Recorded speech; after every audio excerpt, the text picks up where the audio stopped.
small things. It's this one that we want. Straight on both sides. So, what you do is they'll get it, and you can still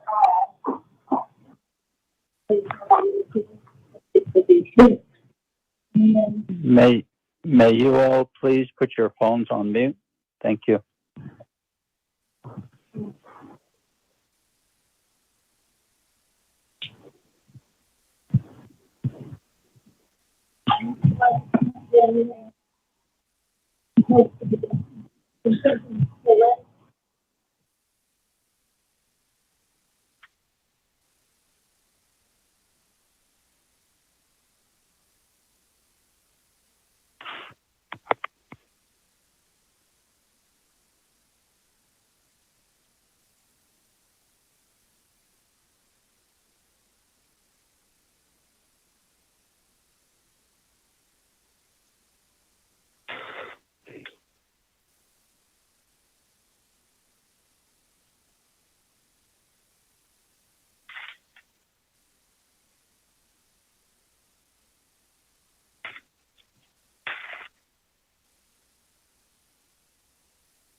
Hello. Hello, Spence Cowboy. Good morning. Good morning. Good morning. Where am I calling? We're having an RDC budget hearing meeting, teleconference. Oh, okay. Who's this? This is Bertha with Real Estate Department. I understand it's regarding budget or something. Yes, budget hearings. Okay. Thank you. So just hang on, huh? Buckle up. So this is where I just listen on? Yes, Oh, okay. So I just please. stay on this line? Yes, just keep your phones on mute. Thank you. All right. Good morning, Chair. Good morning, Chair. This is Shami calling in. I also just now sent out this morning's budget hearing documents to everyone, including the hearing rules, sir. Thank you, Ms. Begay. RDC members, how many of us are on the line here? I notice you text me also. Is Honorable Stewart on the line? Yes, sir, Shania. Good morning, everybody. Good morning. Thank you. Good morning. Honorable Begay?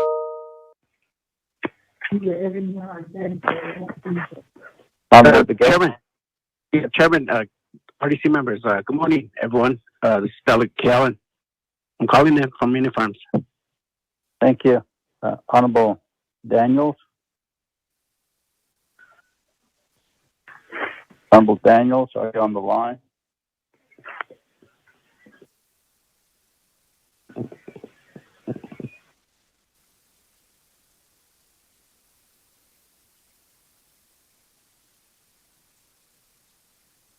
Thank you, Shananta, for getting on the line for this RDC oversight budget hearing this morning. We have enough members here on the line, so we'll get started. I'll call this meeting to order. It is currently 9:15 a.m. My name is Rick Ners, Chair of RDC. Ms. Begay, could you provide the roll call, please? Good morning, Mr. Chair and members of the committee and all the people and staff that are listening in to our budget hearing this morning. This is Resource Development Committee Oversight Budget Hearing, August 25th, 2020. Roll call. Ricky Nez, Here. Wilson Stewart Jr., Here. Thomas Walker Jr., Present. Herman M. Daniels, Mark Freeland, Green. T. Allen Present. Begay, Delegate Callan's present. Thank you. Mr. Chair, you have 5 members present, and again, this budget hearing does not require quorum. So you have 5 members present to start your meeting. I can't be disturbed. Thank you very much. I would like to ask everybody if you could please mute your phones. Higa peshpe hane. Arondas cheese go te no some ashore. Arondas cheese dole. Thank you. Invocation, Honorable Freeland, could you provide the prayer? Sure, Chair. Good morning, everyone that's on this call. My colleagues, staff, staff,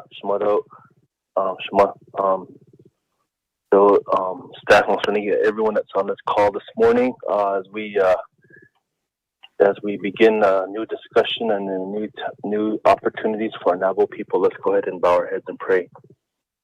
Our most heavenly Father, our gracious God, our Creator, our Redeemer, our Savior, we thank you for bringing us together at this time to conduct the will and the business on behalf of our Navajo people, Father. We ask you to bless each and every one of us today as we work to get all these problems and issues related to COVID-19 addressed, Father. Give us the courage, the strength, the wisdom, and the knowledge to continue each and every day. Thank you for the opportunity each morning of life that you have given us, Father. We ask you to bless each and every one of our Navajo people out there right now. All of our frontline responders, those who are serving in the public capacity, police officers, EMS and fire, all of our veterans right now, those who may be feeling despair or a bit of hopelessness, give them hope and opportunity today, Father. Our elders right now, who may be feeling lonely, give them hope as well. Our little children, protect them today as they carry on the duties of learning and education, Father. We ask you to bless our leadership, our president, our vice president, our council, all of our council members, all of our chapter officials, all of our local leadership, the county, the state, the federal governments, Father. We ask you to bless each and every one of us. Guide us today. Give us clear mental thoughts. Forgive us of any of our sins, Father, that we have done. Offer us forgiveness, Father. Protect us and guide us today as we lead on to your wisdom and knowledge, and look to you for the opportunity as we will want to return home safely to our families tonight, Father. More importantly, we ask you to continue blessing and hope each and every day that you give us. For all these things we name in your Holy Spirit, Jesus Christ. Amen. Thank you, Honorable Freeland, for that prayer. It sets our mind on the path to always working together. So, thank you. Introduction, recognizing guests and visiting officials. Honorable Vice Chair Walker. Yes, good morning, Chair, and good morning, colleagues, Resource Development Committee members, although our legislative staff, Ms. Begay and Ms. Woody. Good morning, although to the those that will be presenting on this budget meeting, budget hearing.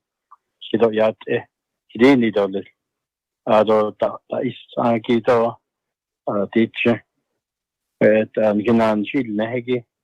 equate in ya keda is do church the enough eso adanel do peso chota iniki bikahna da hadne to bjada do niki ebnashi bahat ot sihko for the net so she pedati equate ko ado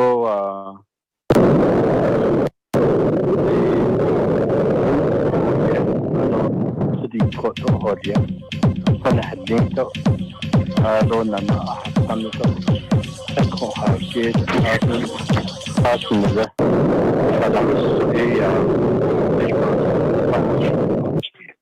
yat ehano so tonenshingi shin shin do bi ton bashin pot sonish cheda nana tsadeshki dashnal kodawa the nenshin koyate yeah.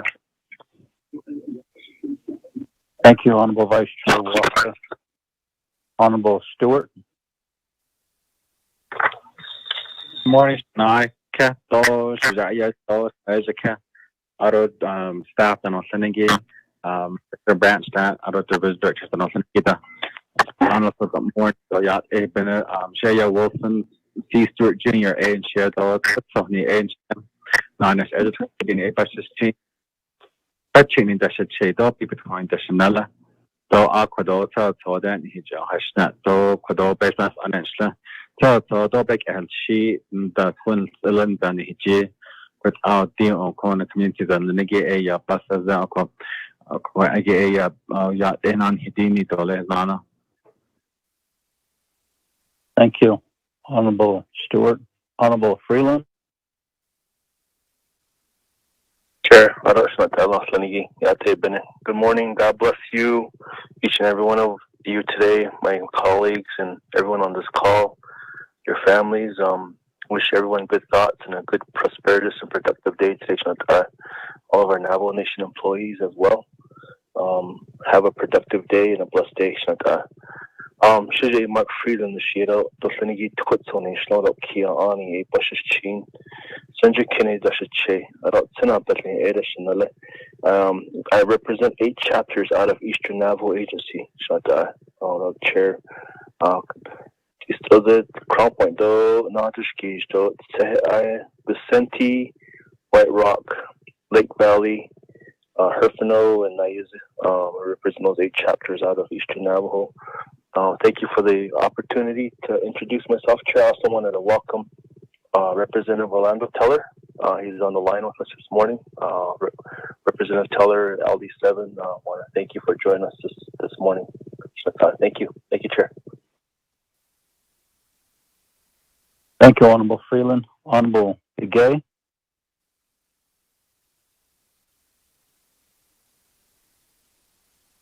Chairman, Ado RDC members, Nitliniki, Ado staff, Ado Nitliniki, that is not Sanki, not so.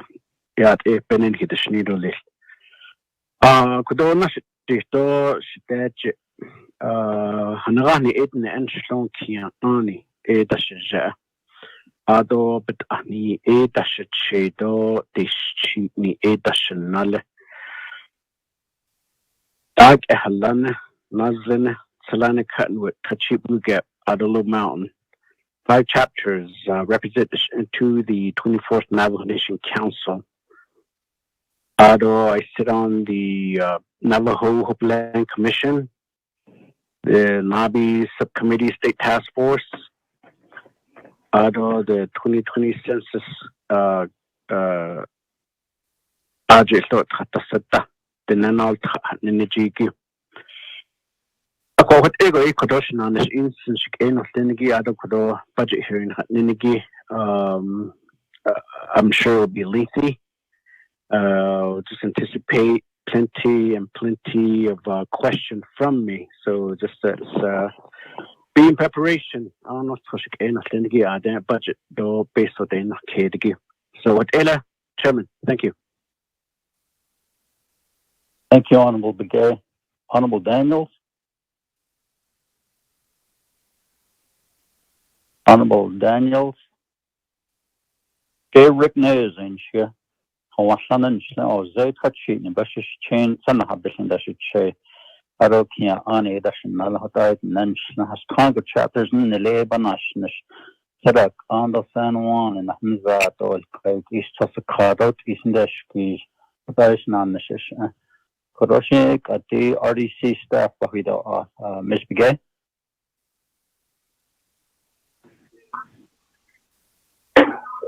Good morning, Mr. Chair, members of the committee. Yat A. Bene, Shaya, Shami Begay, Shadow, Nakaidanan, Shaw, the Bessage and the Bessish Chain, the Tupahe, De Dashiche, Tachini, De Dashnalo, Da, Son, Lay Sawmill, De Amnija, Snip.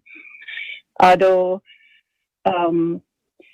this is going to be very interesting, the budget hearing, and because everything will be all teleconference. And like I said, if we work together, we'll succeed by the end of the week and get everybody to everybody's resolutions approved and sent to BNF. Mr. Chair, members of the committee. Thank you, Ms. Begay. Ms. Whitty? Good morning, Chair. This is Teresa Woody, and I'm calling in Adoche Legislative Assistant Schnedo Kapaha in Schnoda Betty and Bashishina Nakia Ani the Chedos and a Jenny Dashinala with Oe Nich Dallas Nido. Good morning. Thank you, Ms. Whitty. Ms. Khan? Good morning, Mr. Chair. Mr. Chair. Mr. Mayor and members of the Resources and Development Committee. I am Mariana Khan. I am, for some reason, I'm sitting out here and my mind is going in different places. Now I need to concentrate. She taught here to the but I think I should change. I should change it. And I'm very happy to be with you here this morning to listen to the various divisions and departments and commissions give their report. And thank you all for coming in telephonically to be with us. Good morning to one and all. Thank you, Ms. Khan. We have from Speaker's Office, Ms. Siako. Good morning. Thank you, Chair, and members of the Resources and Development Committee. Good morning again. This is Melinda Arvizo Siako. I'm Legislative Staff Assistant for the Office of the Speaker, and will be happy to help monitor the call today, sir. Thank you.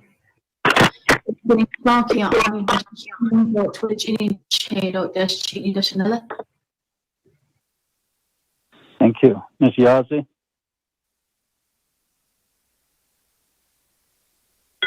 Good morning, Chair and RDC members. Yaz Ebene, Shea Sherlin Yazin, Shedo, Hashkato, Shlokia, Ani Bashishin, Hasoda Shanala, Hashlashi Dashache, Ehud Aston and Shle. I'm excited to be on today's call and look forward to ensuring that we jot down all the necessary recommendations. Thank you, Ms. Yazzie. Representative Teller?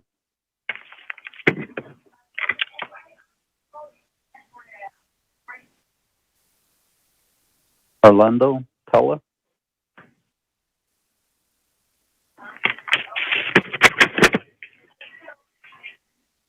Okay, Department of Justice, please introduce yourselves. My name is Daniel Marquin from Navajo Nation Department of Justice Water Rights Unit.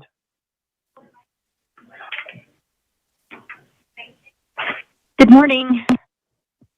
My name is Lisa Yellow Eagle, also with the Water Rights Unit with Navajo Nation Department of Justice. This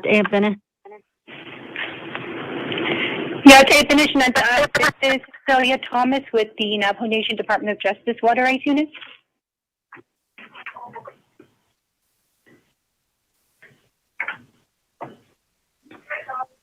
Anybody else from DOJ? None? Okay. Let me go back to Mr. Teller. Are you on the line, sir?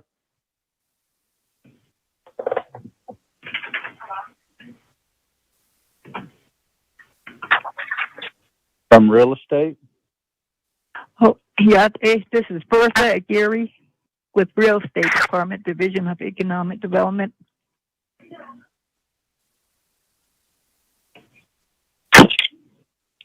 Anybody else on the line? This is Tyrone Chi with Economic Development Support Services. Mr. Chair, this is Representative Orlando Teller. Good morning. This is Margie Lee with the Shiprock Regional Business Development Office. Good morning. Good morning, Chair. This is Arvil Good morning. This is Margie Lee with the Yes, Representative Orlando Teller. As a touchsheet in Stone to had Zini Bashin, put a chini that should trade Doshi, Dashinale without the as a state representative for Legislative District 7.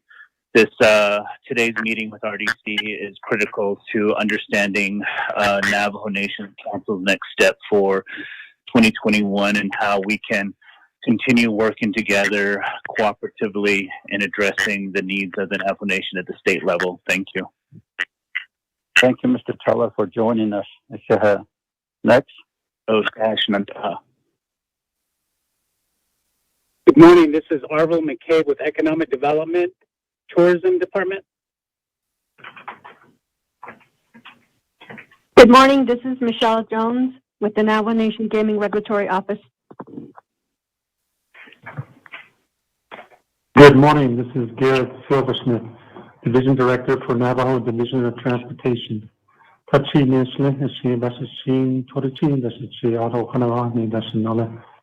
you, Honorable Chair Ned and Honorable members of the RDC, and all listeners, partners, colleagues for being a part of this morning's budget hearings. Again, thank you and good morning. Thank you, Mr. Silversmith. Next. Good morning, Chair. This is Todd Lycos with Navajo Division Transportation Project Management. Ado men shline ashini de men shlindo dish basishin awatlan dashi chelo man dashi ben. Ado all the RDC members, good morning, staff and colleagues, and also the listeners.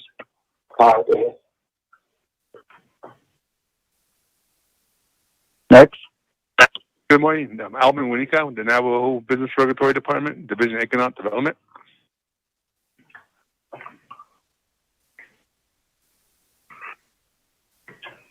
J.T. Willie on the line? Yes, good morning, Chairman, Mr. J.T. Willie. Thank you very much. I have several of my staff who are also on the line as well who have already introduced themselves. So, yeah, and thank you very much.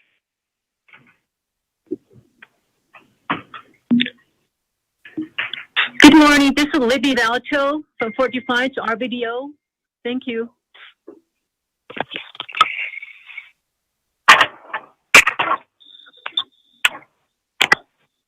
Next. Good morning. This is Gloria John, LDA for Indiana.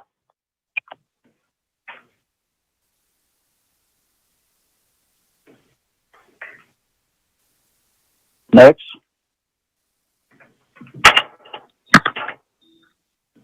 Hello, good morning. This is Tony Little from Central Navajo. Yate Shananta. Thank you. Next. This is John Largo with Eastern Regional Business Development Office. Good morning, Mr. Chair.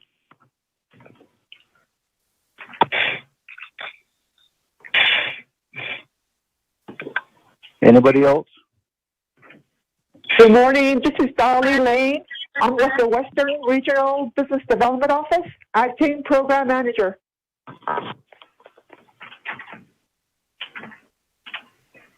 Next.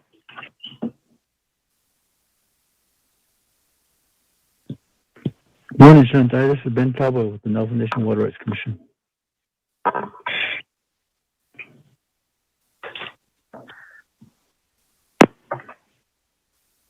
Anybody else?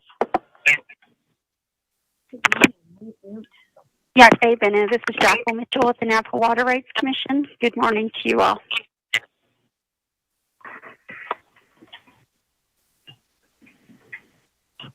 Anybody else from gaming?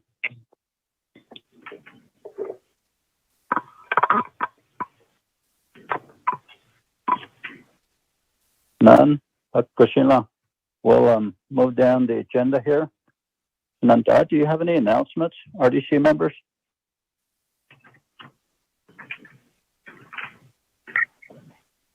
None? Kushila. Good morning, Chair. Chair. Yes. This is Delegate Freeland. Go ahead, Honorable. Good morning, Chantal. I understand there's a Navikia committee meeting on Thursday. I believe there was a schedule to have it on Saturday, but I think the speaker moved it to Thursday. So we'll be having a Navikia committee meeting on Thursday. So I just want to give everyone a heads up. Thank you. Honorable Freeland, so was the meeting announcement sent out or posted? Not yet. It was verbal. But I did get, I sent an email to the speaker's office asking for a report from Cabinet Secretary Lynn Trujillo from New Mexico Indian Affairs.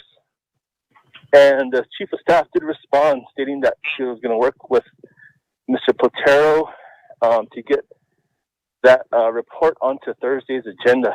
So I assume there's in a notification forthcoming, along with an agenda. Okay, thank you, Shantai. All the documents were sent to us by Ms. Begay for our budget hearings. We received the guidelines for conducting budget hearings, and we also received the agenda, which is before us, Shantai. So right now we'll go to number 3 on the agenda, review the 2021 budget hearing agenda. Ms. Begay, could you read that in for the record?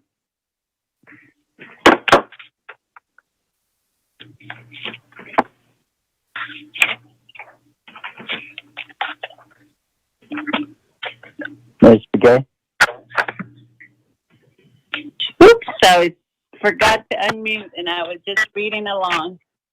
Resource Development Committee of the 24th Navajo Nation Council Oversight Budget Hearing, August 25th, 26th, and 27th, 2020, 9 a.m. Presiding Ricky Nash, Chairperson, Thomas Walker Jr., Vice Chairperson. Tuesday, August 25th, 2020 at 9 a.m. One, call meeting to order. Roll call. Invocation announcement. 2, introduction, recognized guests and visiting official. 3, review the FY 2021 budget hearing agenda. 4, budget hearing. A, report from Water Rights Commission. FY 2021 budget and executive session will be required for this presentation. B, Navajo Gaming Regulatory Office. C, Division of Community Development.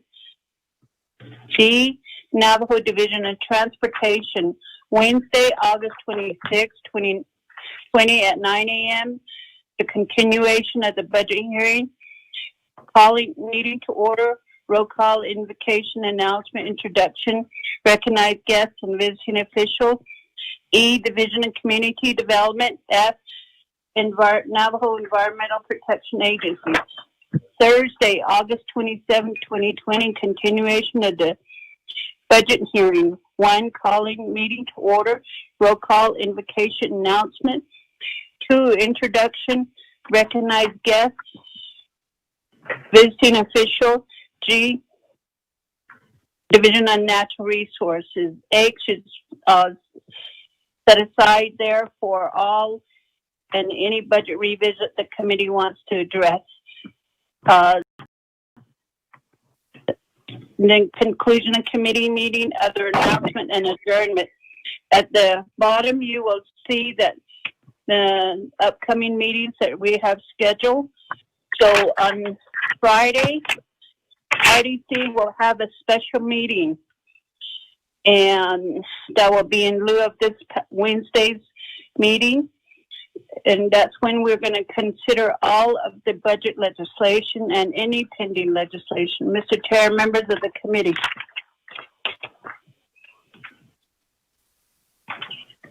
Thank you, Ms. Begay, for reading the agenda for our review. I see it doesn't require a motion and a second to approve the agenda. So we'll go to, do you have any questions, Nanda? Honorable members of IDC?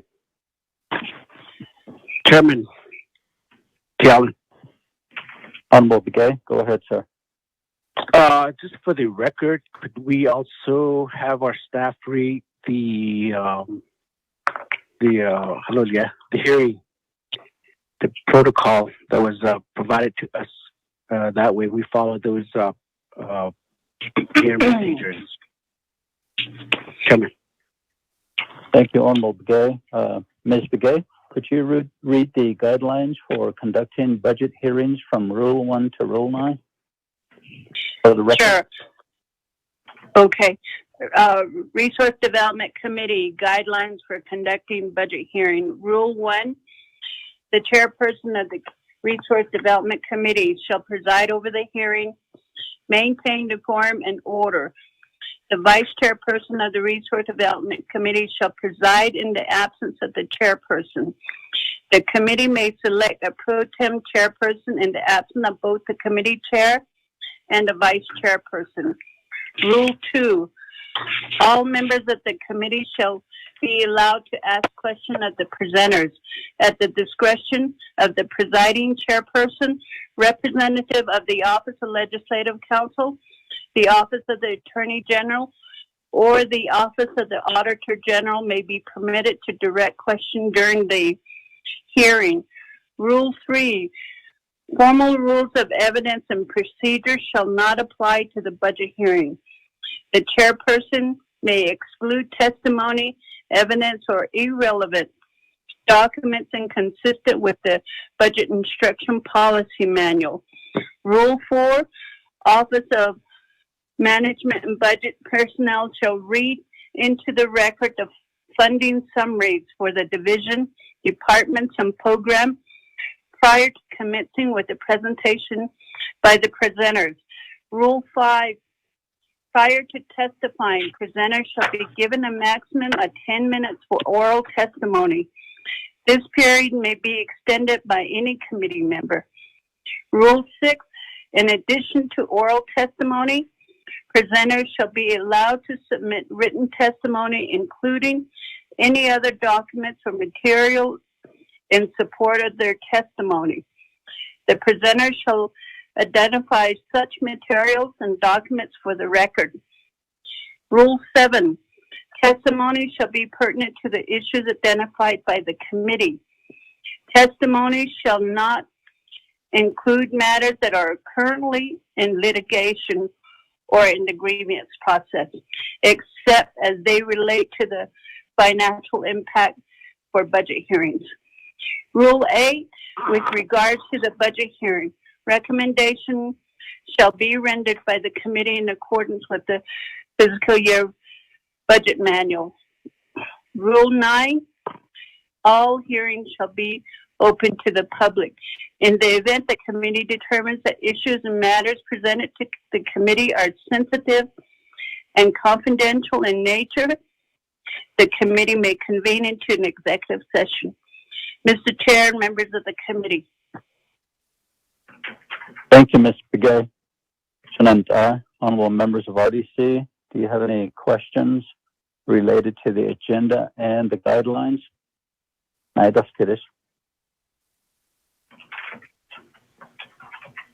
None? Thank you for reading the guidelines for us, Ms. Begay. So we'll get started here. Budget hearing. We're on number 4. A, report. Water Rights Commission fiscal year 2021 budget. Presenter, Navajo Nation Department of Justice Water Rights Unit. A request for an executive session is required for this, so I would like to have a motion and a second. Motion for executive, Chair. Second by Freeland. Honorable Stewart, motion. Second by Honorable Freeland. Any questions? None. Honorable Freeland, how do you vote, sir? Green. Honorable Stewart? Green. Honorable Begay? Green. Honorable Walker? I vote green. Honorable Daniels is excused. We have a vote of 4 in favor, 0 opposed, chair not voting, motion carries. We'll go into executive session. Department of Justice, who is in charge here? How much time do we need?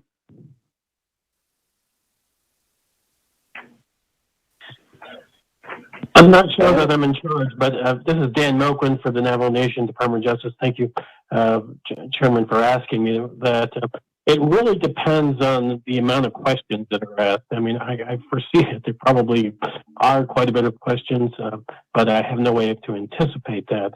I think that the presentation just on the budget would be relatively short, but so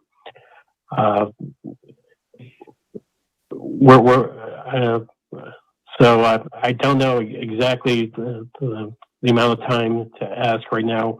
We're communicating internally among ourselves right now, trying to figure out the answer to your question.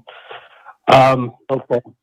So I would schedule it for like 20 minutes and then questions, and I'm not sure how long the questions are going to be. Would 45 minutes to an hour suffice? Yes, if the delegates can, yes, that's certainly, thank you for offering that time, Chairman Nez and the other delegate committee. Yes. We'll just go 45 minutes for the record, and we'll make a motion and a second to get out of executive session, and then we'll vote after we get back out. So we'll go ahead and get a number, and we'll distribute the number to you. Ms. Siako, could you send us the number for the executive session with the Water Rights Commission, Water Rights Unit, Department of Justice, and RDC? Thank you. We'll forward you the number. Thank you so much, Chairman Nez. Okay. Thank you. Yes, Chairman Nez, we're working on that right now. Okay. We'll come back in 45 minutes. Thank you.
Honorable Walker. Honorable Begay. Honorable Freeland.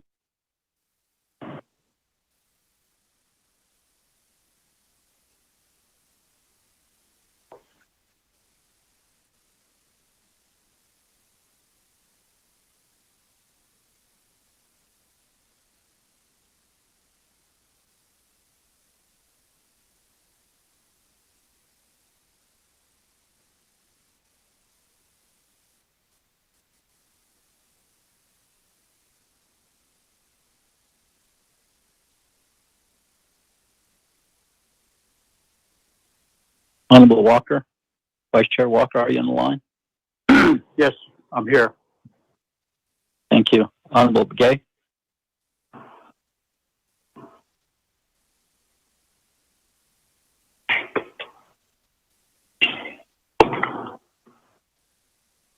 Honorable Freeland. Chairman Chair. Honorable Begay. Chairman Kiel is here. Honorable Freeland. I'm here, Chair. Okay, I believe we're all back online.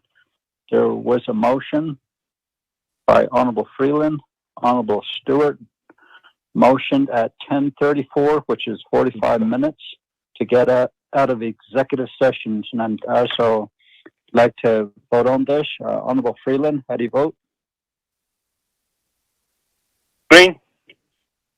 Honorable Stewart. Green. Honorable Begay. Chairman, I vote green. Honorable Walker. I vote green. Honorable Daniels excused. We have a vote of 4 in favor, 0 opposed. Chair not voting. Motion carries. We'll go back to our regular agenda. And I believe this report we received in executive session from Department of Justice will be forwarded to Friday's RDC special meeting. Thank you. B, Navajo Gaming Regulatory Office. Do we have them on the line? Navajo Gaming?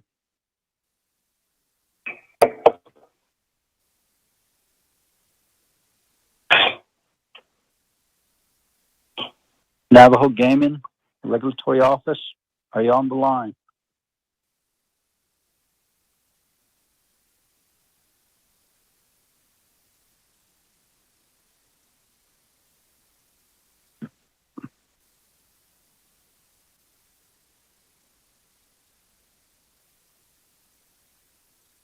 Ms. Begay, could you contact them? I sent an email over to them, Chair. I don't have a contact number, but I did send an email. I'll try to call their office right now. Thank you.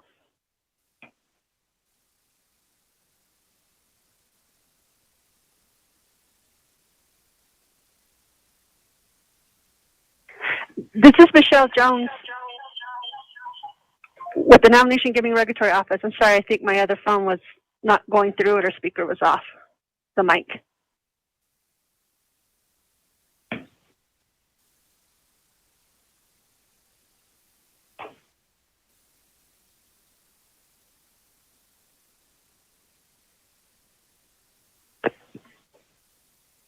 Ms. Jones, how many people do you have from the Navajo Gaming Regulatory Office? Is Ms. Pauline Thomas on the line? I don't believe so.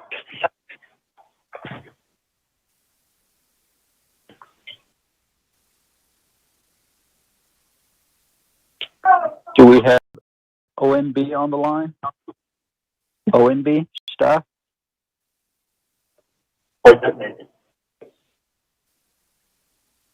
OMB, Office of Management and Budget, are you on the line?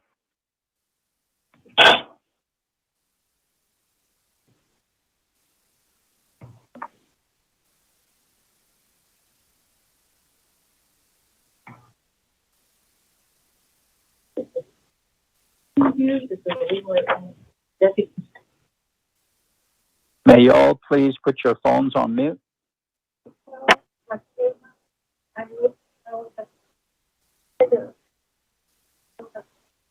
Do we have Office of Management and Budget on the line? OMB?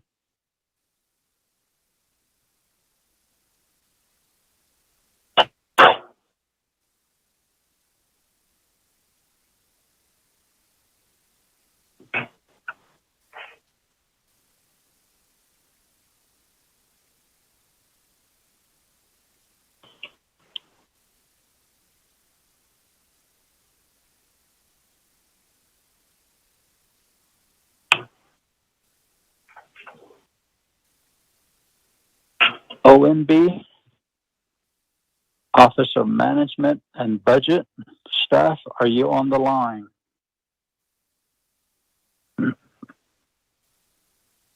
Do we have Ms. Pauline Thomas on the line from Navajo Gaming Regulatory Office?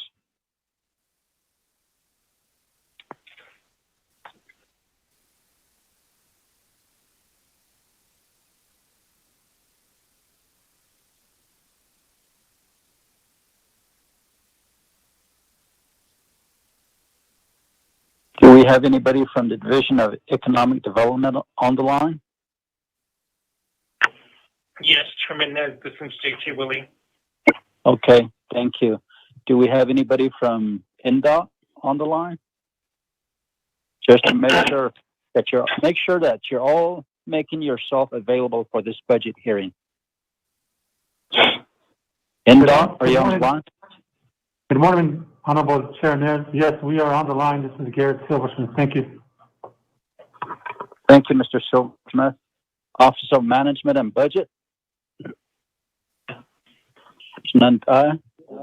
According to Rule 4, the Office of Management and Budget personnel shall read into the record the funding summaries for the divisions, departments, and programs prior to commencing with presentation by presenters. So time will be given to OMB before Navajo Gaming Regulatory Office does their presentation. Good OMB, morning, are you Chair. on the line? Good morning, Chair. OMB is also presenting to Law and Order. Lisa Jim will be on shortly. I just checked her. She should be on now.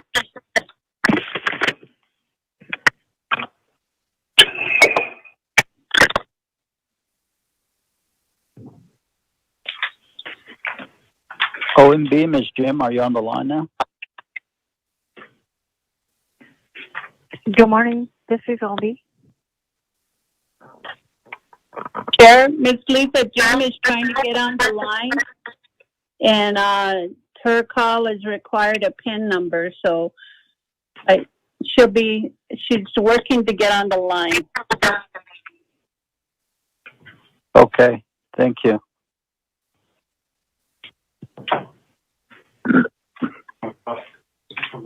Okay.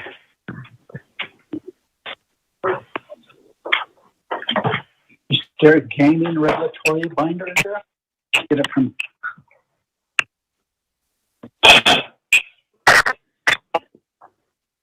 Good morning. Pauline Thomas is on the line.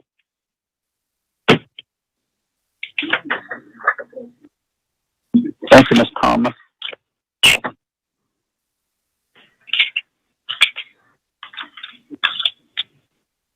Is OMB on the line now? Yes. Identify yourself, please.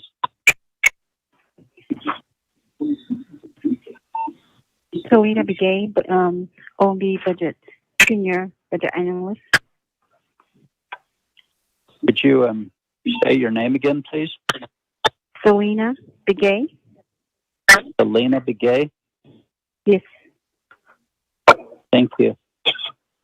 We are going to have Navajo Game Regulatory Office do their presentation, but we would like for OMB to read into the record the funding summaries for gaming regulatory. You have the floor. Okay, this is Selena Begay, Senior Budget Analyst for OMB. I will be reading the FY 2021 Navajo Gaming Regulatory Office OMB report. If you have the table of contents, A, FY 2021 Fund Type Budget Summary, B, FY 2020 Third Quarter Budget Status Report, C, FY 2020 Third Quarter Performance Assessment Report, D, FY 2020 Third Quarter Plan of Operation Status Report, E, FY 2020 Third Quarter Conditional Appropriation Summary Report. None. There's no. Then if you turn to page A, FY 2021 Budget Type Budget Summary. If you look at the business unit 120001 Navajo Gaming Regulatory Office, approved budget per CS 3019, the total is $400,000. FY 2021 Navajo Nation Fund 0 for FY 2021. The next page B, FY 2020 Third Quarter Budget Status Report. General Fund total, original budget $400,000, revised budget $458,033.62, actual $267,910.59, encumbrance $156,026.53, budget available $34,096.50, percentage expended of total 92.56%. The next page, C, FY 2020 Third Quarter Performance Assessment Report. This first quarter is 2.4, second quarter is 2.2, third quarter is 2.2. Then D, FY 2020 Third Quarter Plan of Operation Status Report. Ms. Begay? Yes. One moment, please. Can you pause? Sure. Could everybody please put your phones on mute? Ashmore, mute adakle. Thank you. Go ahead, Ms. Begay. Okay, on D, FY 2020 Third Quarter Plan of Operation Status Report. That one has the statutory reference CO 76-18, year adopted 2018. That concludes my OMB report.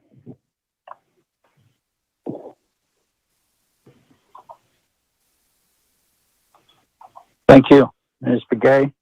We will now go to budget overview statement. Ms. Pauline Thomas. You have 10 minutes. Thank you, Mr. Chair, and good morning, committee members and the people on the call. My name is Pauline Thomas. I'm the Executive Director for the Navajo Nation Gaming Regulatory Office, and the budget before you is for the fund management plan the Navajo Gaming Regulatory Office has had since its inception. The budget is generally for licensing fees from vendors and employees, and also recently with the new gaming ordinance, we'll be incorporating civil fines as well. The budget is used mainly for contracts that we have for background investigations. We have 3 levels of background investigation. One is with the Arizona Department of Gaming, and the second one is with American Check, and then the third is with the National Indian Gaming Commission in at the federal part of the regulatory structure. So we also have an attorney that has been assisting us with legal matters with regard to gaming, so that would be covered as well. Then there are some, actually there's 4 levels. We also have the Navajo Department of Public Safety, IMS, Information Management System, that also does background checks for the Navajo Nation government criminal history. So that's pretty much the use of this fund. It's very much needed because we have checks and payments that come into the Gaming Regulatory Office, and we continue to license vendors and employees of both the casino and the regulatory office. As far as our performance measures, you all are aware that the casinos were closed, so that the impact of that is the reduction in the performance numbers. The only part that we exceeded was the training portion, which is because we have a electronic training module that we share with the casino, and while people were at home during the shutdown, they were able to access that and take care of a few training sessions when they were home. So that concludes my report or my statement. If you have any questions, I'm here on the phone now. Thank you.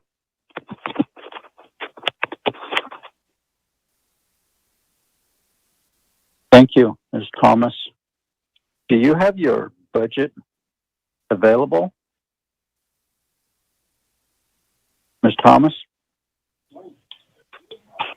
You mean for the committee or in front of me? For the committee.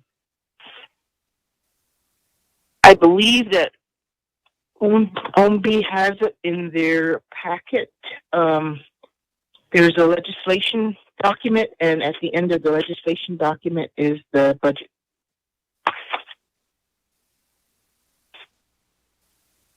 Thank you.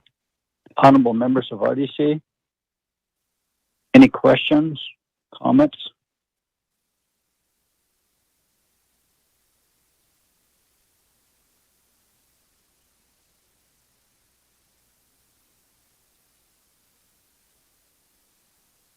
Sure. Yes. Delegate Freeland. Honorable Freeland, go ahead, sir. Thank you, Chair. Thank you, Pauline and Michelle. Thank you for that presentation on your budget. Knowing that currently all the Navajo gaming operations are closed, you still have to, according to Compact, you still have to monitor and make sure that everything's still placed as I always used to refer to you as Big Brother. Big Brother is always watching. But, knowing that Navajo Gaming was closed, you still have to maintain operations and you still have to maintain surveillance. And, I know that with other gaming casinos that have reopened, like Route 66 or Sleta, have you gotten any feedback from other gaming commissions as far as how their operations have been going? I guess for one, and then the other question, other couple of questions that I have is in relation to the amount that you have to give for National Indian Gaming Commission. Are those sufficient amounts? Well, I guess basically, is your budget going to be sufficient for this coming fiscal year? And are you going to be operating at the same level of budget from last year to this year? It seems like we're going to be hopefully around the same amount from last year. We're not going to have any decreases on the comprehensive budget if we ever get one in place. But the usage of your general funds, will it still remain at the same level as well? hope that at some point, you guys are able to get back into a fully functional operational setting. And your jobs are so important. You're so vital. What you do as far as gaming is concerned, and your the surveillance capabilities that you guys have. Knowing that we have to regulate, we have to follow the compacts, we have to follow, in case you get audited, you have to have all your documentation there. Is your funding level sufficient for this coming year? So, Eddie, Chair, thank you. Thank you, Honorable Freeland. Ms. Thomas? Thank you, Honorable Freeland, for the questions. The feedback that I have been getting is that they are doing well. I think the only part that is a concern is when patrons are refusing to wear a mask, and some have implemented exclusions and have been able to ask those patrons to leave for the safety of everyone in the casino. A lot of the casinos have reconfigured. They've put in plexiglasses between the machines, or they are set apart to maintain social distancing. Also, at the cashiers, they also have the plexiglass. The cashiers are allowed to use clear gloves when they're handling cash. So the precautions are there. At this point, I haven't heard of any outbreak, so I think that a lot of them are doing good and just tweaking whatever processes that they have, and we've been paying attention to those too, and working with the gaming enterprise to make sure that we also make sure that we also have our precautionary measures in place.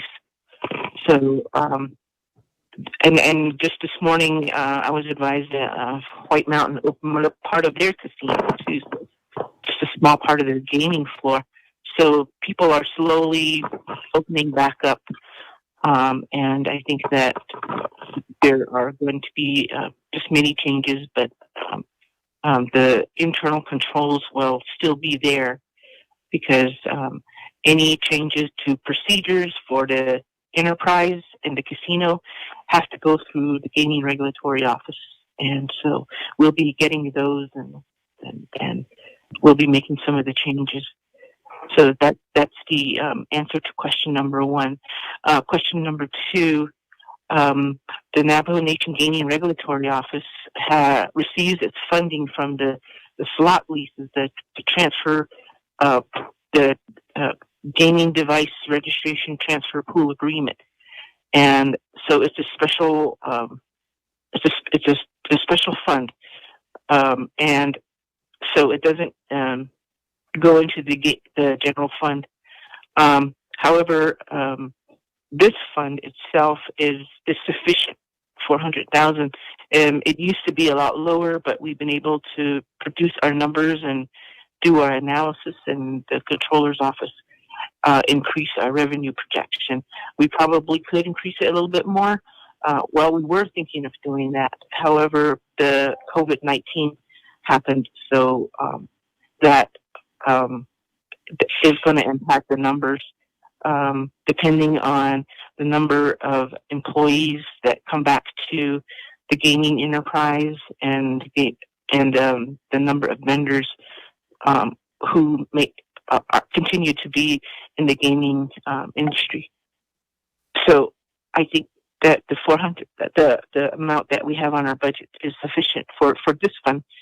I need to ask a clarifying question. Are you also wanting to know about the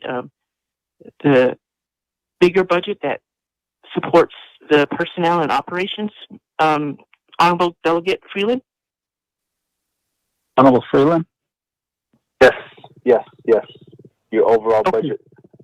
Okay, thank you. For the overall budget, we did run into a couple of issues for the transfer agreement, the transfer pool agreement. We, the Navajo Nation, receives lease payments from 3 tribes, and when the COVID-19 hit the Navajo Nation and all the other tribes, they weren't able to make the payments. So the attorneys for NNGRO, the gaming enterprise, and then the attorneys for the other tribes had to work that out, and they are deferring their payments until later when they actually have their gaming floor open.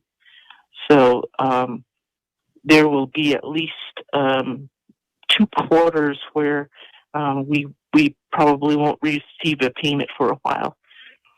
The Navajo Nation won't. So that will reduce the slot lease fund from which we get our appropriation. The other thing is that the transfer agreement, the transfer pool agreement, is going to be revised along with the new Arizona Compact. Currently there are negotiations going on, and the new Arizona Gaming Compact has not yet been made final or submitted to the legislative process. That's still in the works.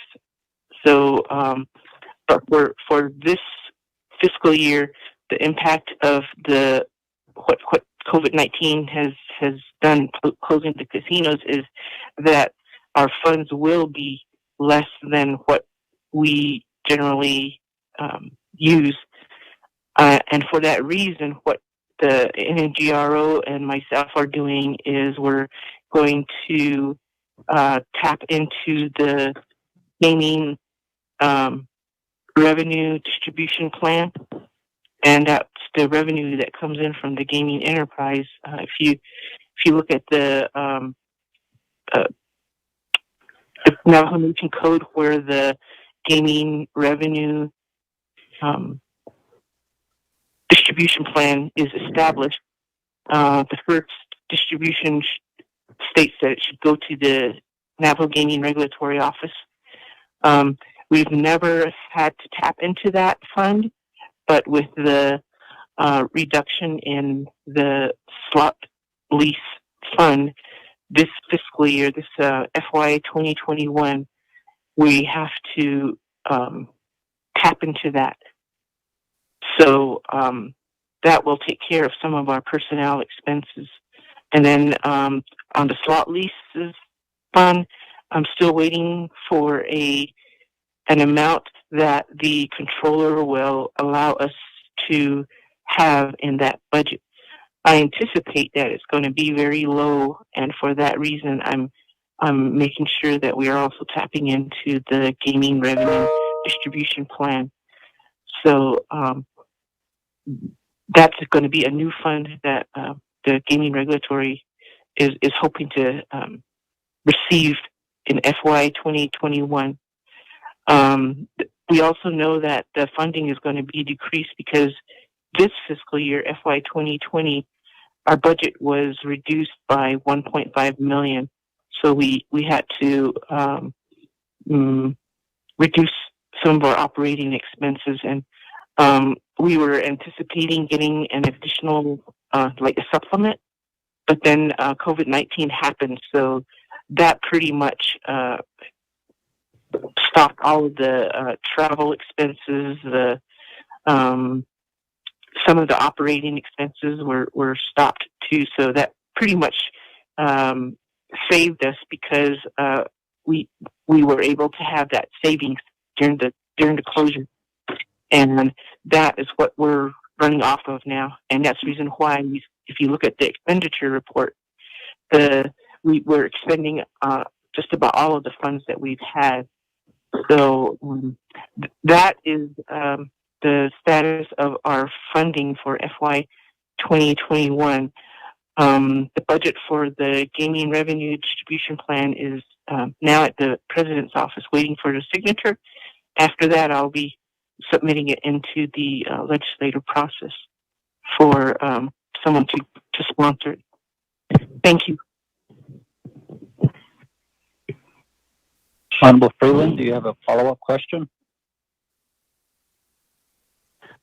Chair, thank you, Ms. Thomas, and I appreciate and not really a question, but a comment. You know, I hate to hear decreases in any statements, especially when it comes to budget season. You know, I'm always concerned about risks or layoffs or anything of the sort, especially when people are, you know, making a difference and we have to, you know, they're doing their jobs appropriately. You know, I guess this just goes back to the big question, the overwhelming question of what are we going to do to increase our annual budget for the nation? You know, we're kind of in cruise control right now, it seems like, and, you know, we can't rely entirely on the UFB every year to year, but figure out a way for new revenues to come in. It's programs that rely on the general fund that I'm always thinking about and always have concerns for, because, you know, every time we have to decrease, you know, resources or programs have to also cut. And, you know, that this Pauline and her team, gaming regulatory, they have such an important job, and I can't stress that enough, Shanata. Surveillance is so crucial. What they do, how they have to do it, and for any program to get cuts or to have a decrease in their annual budget it's concerning. But hopefully, you know, we can figure out a way to make an increase to the annual budget. So I'm still with some sort of economic plan, economic overhaul, new revenues. How are we going to do this? I'll continue to ask the questions, Shanata. But thank you, Ms. Thomas, and thank you for the job that you and your team, your managers, your surveillance team, everyone that's involved with gaming regulatory. We don't hear too much about you, but we know you're there. I teasingly said Big Brother, and I was involved in gaming at one time in my life, and I always used to, you know, appreciate the surveillance team as well for what they did when I was running one of the casinos in New Mexico. So I just want to say thank you, but we got to figure out a way to help gaming regulatory and other programs not mention that word of decrease in any of their statements. Thank you, Chair. Thank you, Honorable Freeland. Ms. Thomas? Thank you, Honorable Delegate Freeland. I appreciate your comments, and I want to thank the committee for their attention during the time that I'm doing the budget, and appreciate your support for the Gaming Regulatory Office.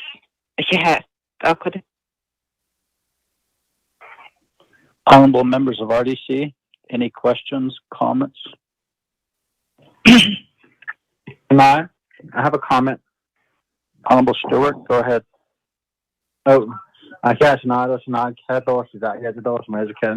Thomas. Again, good to hear your voice through teleconference. Worked in the past together.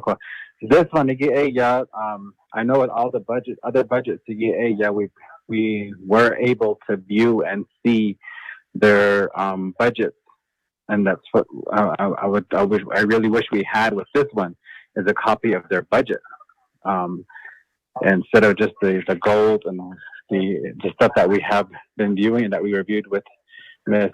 Thomas this morning. I think that would have been nice to see in black and white as to how much we are looking at for the funding in this year. That's what I want to comment on, Shana. Mr. Chair? Yes, Mr. Chair, this is Shami. I sent you a copy of the budget legislation, which is which is 018420. I sent that out this morning. If you look at that legislation, the exhibits will have the budget attached to it, and that they have the numbers there, just for your information. Of RDC, do you have any questions, comments?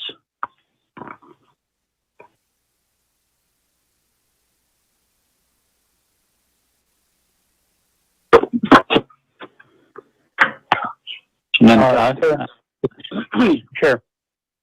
This is Thomas. Thomas. Yes. Vice Chair Walker, go ahead. Questions to our advisor.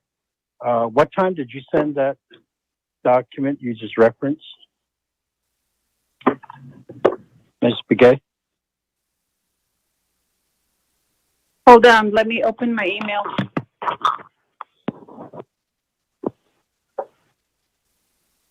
That went out at 9:13, Mr. Chair.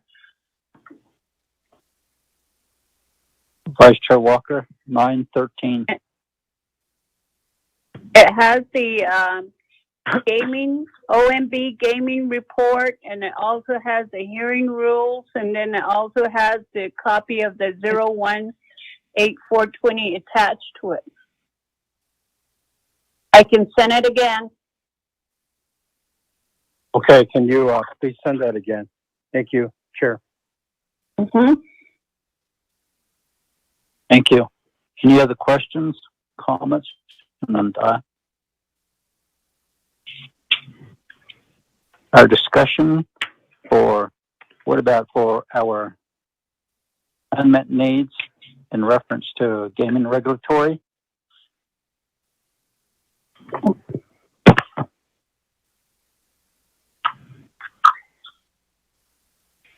Ms. Thomas, do you have any unmet needs? I think that it would just be that this coming fiscal year, I'm going to be using the slot lease fund and the gaming revenue distribution plan funds to fund the major budget, which includes the personnel and operating expenses. The fund will. I do have a copy of those budgets. I had to get the signature of the president's office, so I could send it through the legislative process. So for that reason, you'll see the gaming revenue distribution plan when it goes through the legislative process. The slot lease fund is under the authority of the controller's office. And again, I don't know how much they're going to allow the gaming regulatory office to have for fiscal year 2021, but definitely is going to be a lot lower. But that would be a different fund, not the one that the committee is discussing right now. Thank you.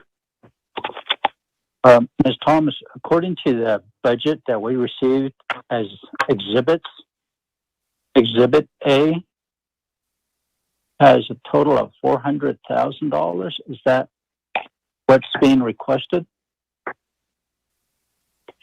Yes, for this fund, that is what is being requested. And the amount is sufficient for this fund. Okay.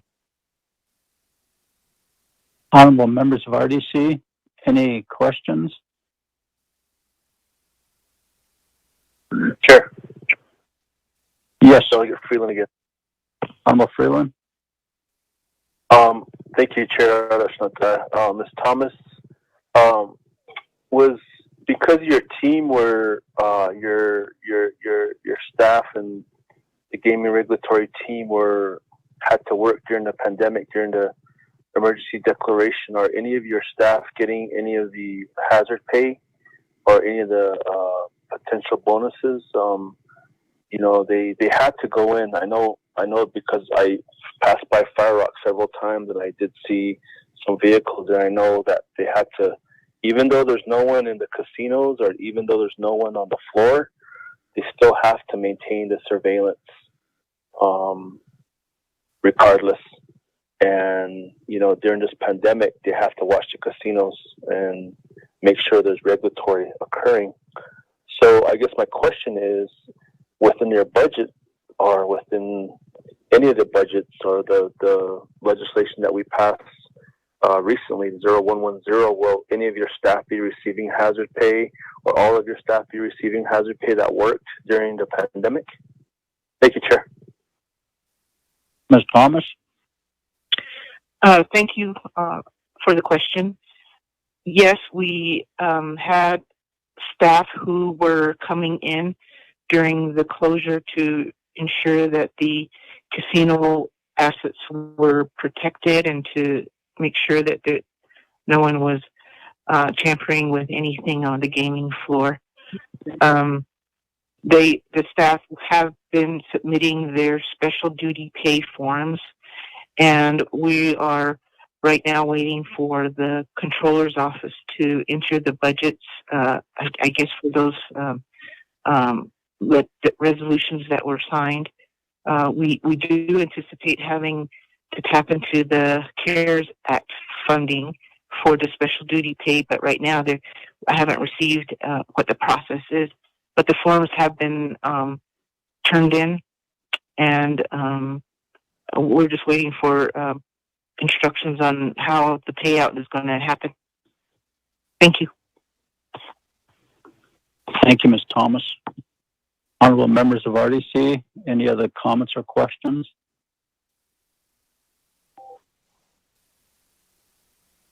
Honorable Walker, did you receive your documents?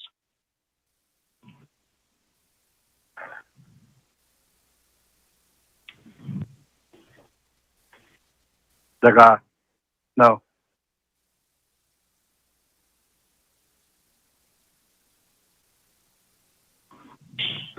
Honorable Vice Chair Walker, that happened to me about a month ago. It took a couple of days for Emerson from IT to fix it. I started finally getting my emails back in order. It takes a couple of days. I don't know if that happened to yours or what happened. Just to let you know that. Okay, yes, I'll give IT a call. I'll hang up a bit and give IT a call. Chair, Yes. we could also probably consider the traffic that's on all the internet across the nation is probably being bogged down right now because a lot of our kids are online too. So that might be a possibility, just the usage and the traffic consideration right now. I'm having problems opening up my emails also too. So that may be an issue. An example of our internet capabilities being used at this time. Thank you, Chair. Thank you for that. I'm sure it's getting all clogged up somewhere. So, Honorable Kealam Gay, any questions, comments? Chairman, I don't have any comments or question for the Regulatory Commission Office. Okay. Thank you. Ms. Begay, could you just make hard copies for Honorable Vice Chair Walker and perhaps put it in his box before Friday? Thank you. Nandara, there's no further questions. Mr. Chair? Okay. I see that Mr. Honorable Vice Chair Walker did receive it, so. Yes, Ms. Begay? Oh, okay. As long as he received it, I was just going to ask for a copy from Pauline, an electronic copy, but since Thomas received it. Okay. Honorable Stewart, any questions, comments?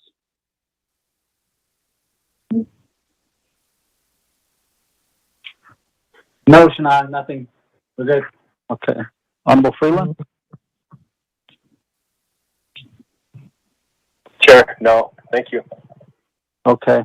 So we pretty much are done. Ms. Begay, do you have anything to add?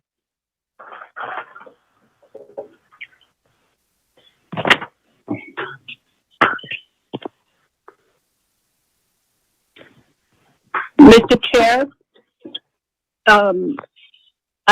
if there are any changes that occur to the exhibits that are attached to the legislation as submitted by Gaming Regulatory, if there's any changes, we need to make sure that I get a copy of those changes by Thursday so that we can make amendments to the legislation on Friday, and we'll finalize it and send it over to CNS.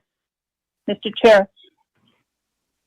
Okay, thank you, Ms. Begay, for that. And Ms. Thomas, are you okay?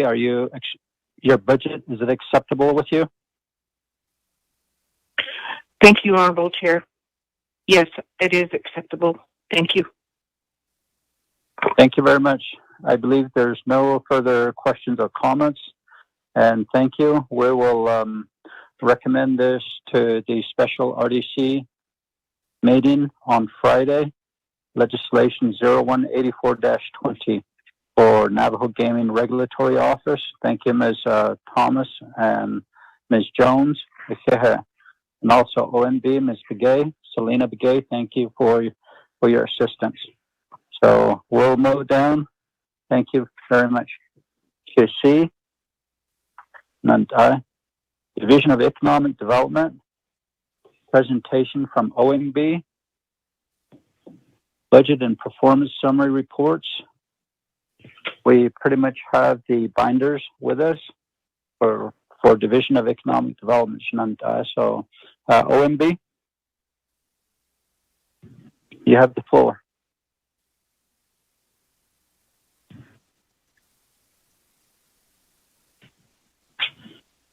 ONB.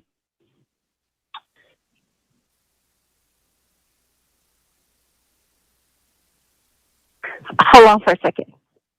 Who's getting the report? Okay.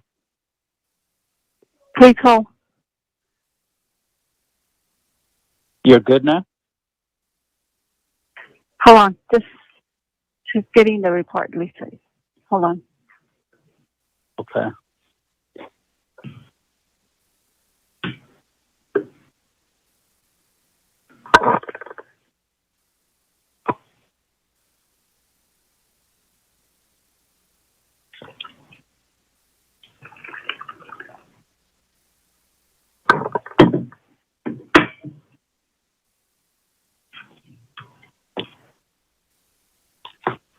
Okay. Thank you, committee members and Economic Development. This is Lisa Jim with ONB. I handle the Division of Economic Development. I'll be reading the handout I sent. It's the Navajo Nation Resources and Development Committee FY 2021 budget hearings for the Division of Economic Development. And it's the one with the green bars at the bottom. Do you all have a copy of that?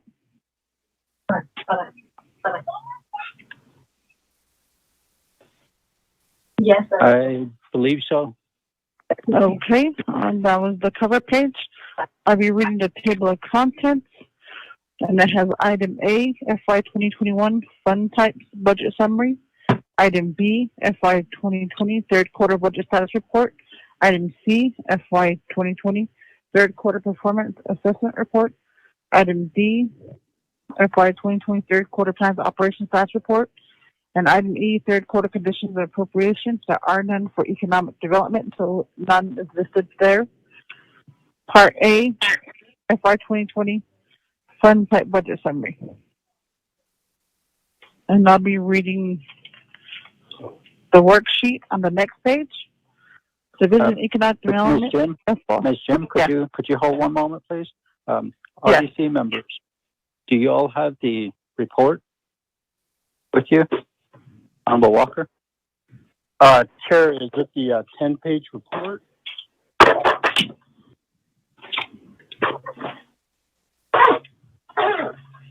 Is it like a 10-page document? Ms. Begay?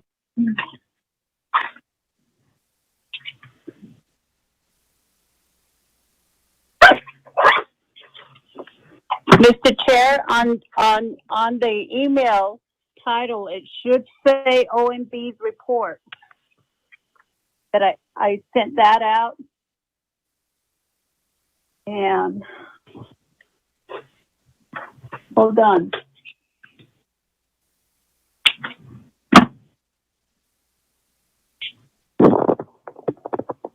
It should say economic development report. The FYDED report to RDC 8/24/20. That's the one that you need to open up. If you have your Surface Pro, it's the third one, and it has green bars at the bottom.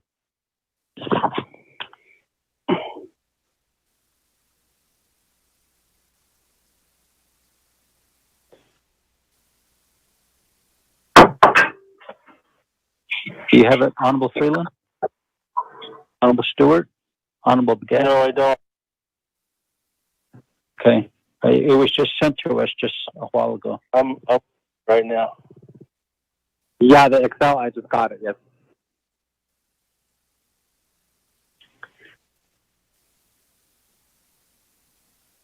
Okay, I have it, Chair. Good.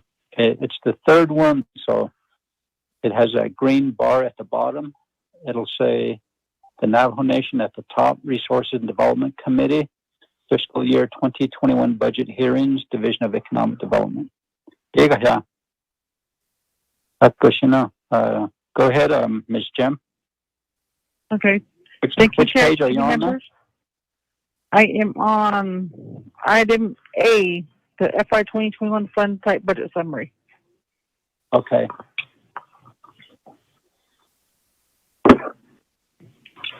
Okay, Division of Economic Development, Fiscal Year 2021 Budget Type by Budget Summary by Fund Type.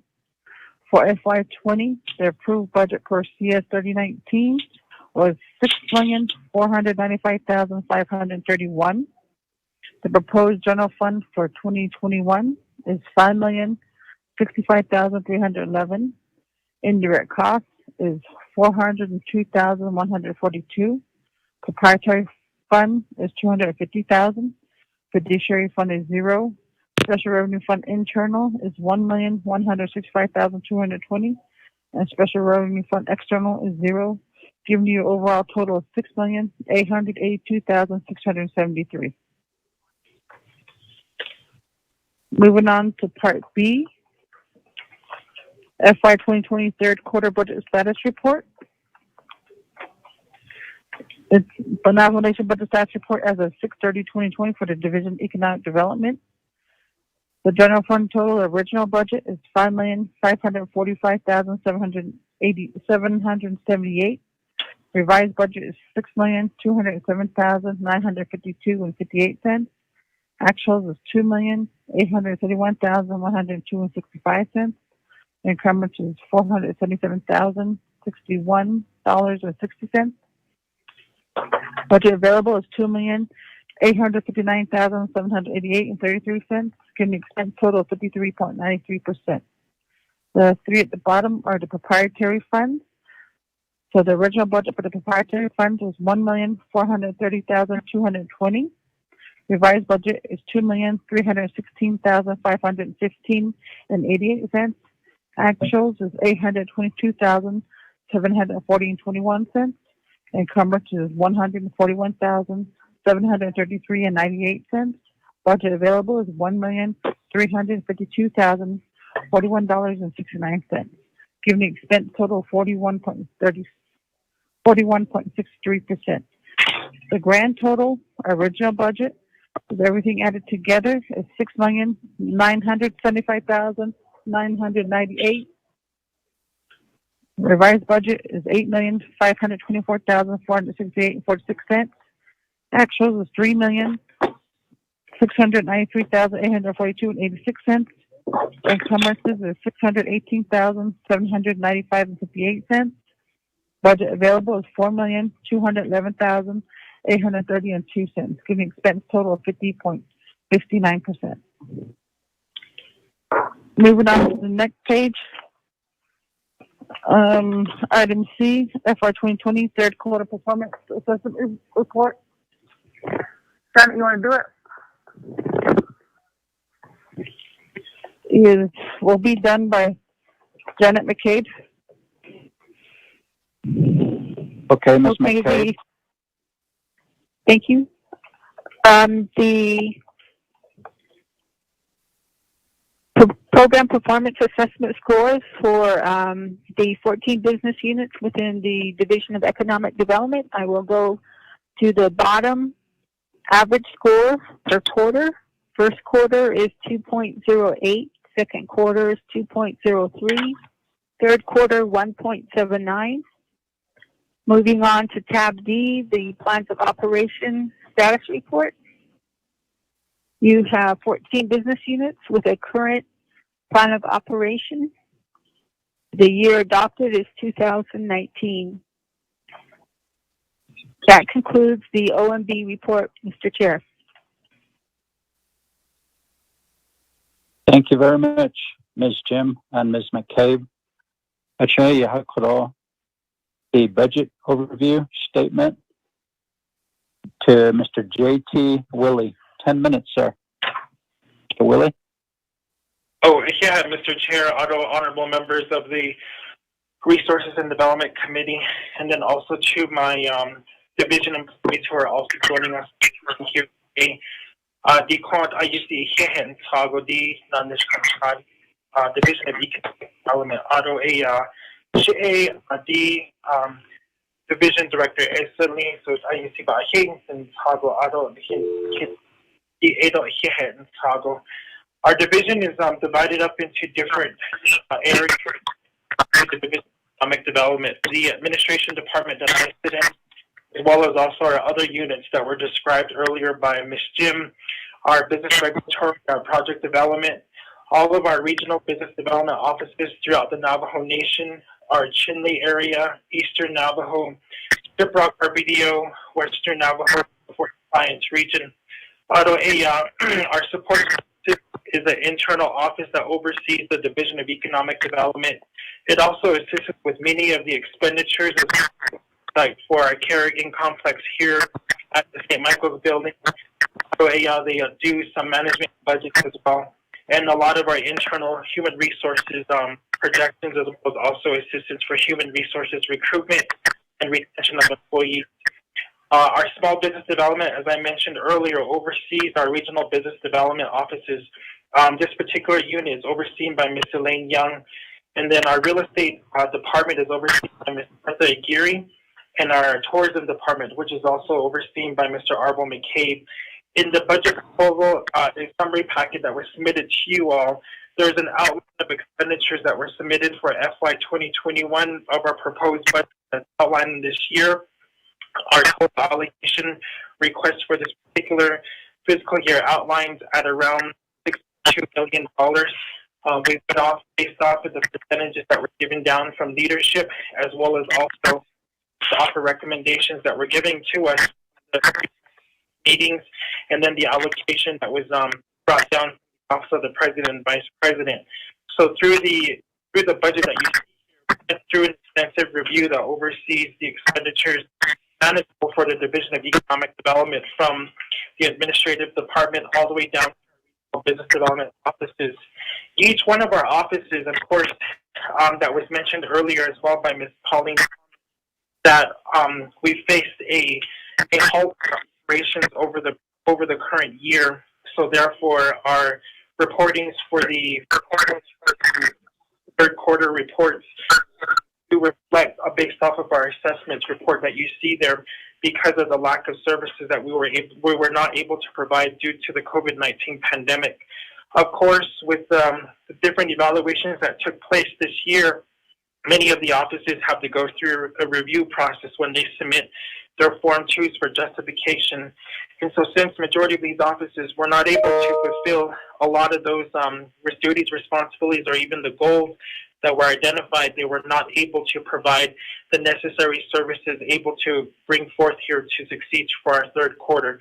But based off of the public health orders and through the different months that occurred this past year, we were able to lift some of the restrictions that were that the division had implemented, such as the essential services and those employees that were able to continue to provide a lot of the services needed and necessary moving forward. Basically, the division's administration office and the business regulatory department were probably the two main offices that were functioning through this time because of the needed attention to the pandemic, as well as also adhering to other public health order proprieties, as well as also those of contracts that were being issued from the business regulatory department. But as you see in our expenditure here, each office took it under their initiative to define out what it was needed in order to formulate our overall comprehensive budget that you see before you. Each office supervisor was responsible for a thorough evaluation that has happened across the board, not only from within the administrative office, but most importantly, our regional business development offices located throughout the Navajo Nation. And of course, with the management and the oversight that's overseen here at the Kerrigan Complex in St. Michael's, Arizona by our support services. And then lastly, one of our biggest components, which is the project development department that oversees a lot of the essential, what we now have been talking about for many years is essential services and shopping centers necessary to keep people local to the Navajo Nation. So through the review and the development of the new process, many of the supervisors have done some reevaluations of how they have expedited this year's budget form request, as well as also the Form 2 documents necessary for us to move forward as a division. And so I'm open for any questions or comments at this time. Yeah, thank you, Mr. Chair.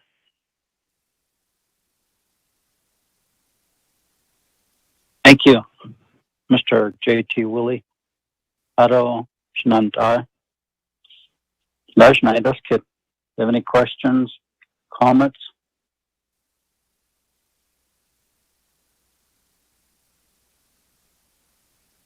Chairman Keelan. Honorable Begay. Not necessarily to the budget as far as dollar figure. Okay. RBDO. Well, let me take a step back.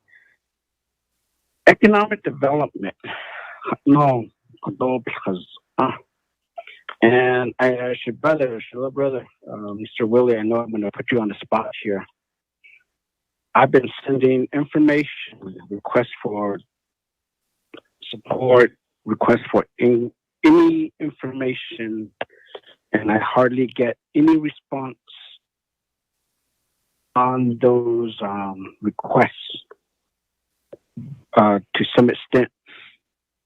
To the RBDO from my area, there could be some major coordinated effort the last 4 to 5 months that we, the Navajo Nation government, had not been in the office. And I believe that would have gave ample time of programs to concentrate, especially those essential employees, to continue develop plans regarding economic development on the Navajo Nation. Akoko tipeso tsedahitet ado nahachape nata anish. Koko tourism is an area that we've been talking about. Koko, we all hope that this is not a permanent situation on Earth. You got COVID-19 happening. But how long will it take for the Navajo Nation to get back to its original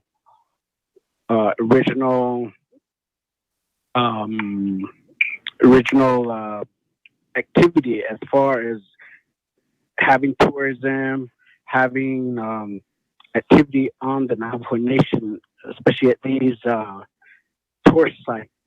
I mean, huge. Lagana do the Navajo Kaya Tanda de Nahacha. Akoko Four Corners, Monmouth Valley, Canyon de Chelly, Chaco Canyon, and so on.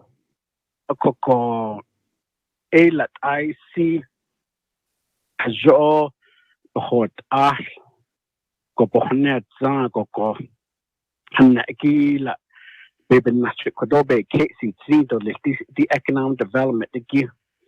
Because when will the program be self-sufficient?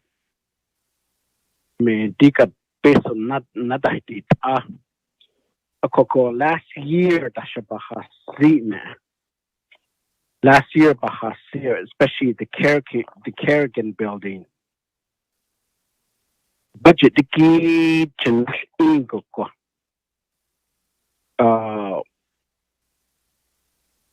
Budget the key ingoko. I know there's a lot of costs, like for example, internet, the wireless, the business regulatory. This is for the business regulatory department. Coco page. That particular area is page it's on the object code 5520, 5570, and 5510. Telephone, although you got the internet, $83 per month times 8 staff times 12 months, because that's almost $8,000 right there. Internet, other wireless, we got $83 a month. That's 97, and I believe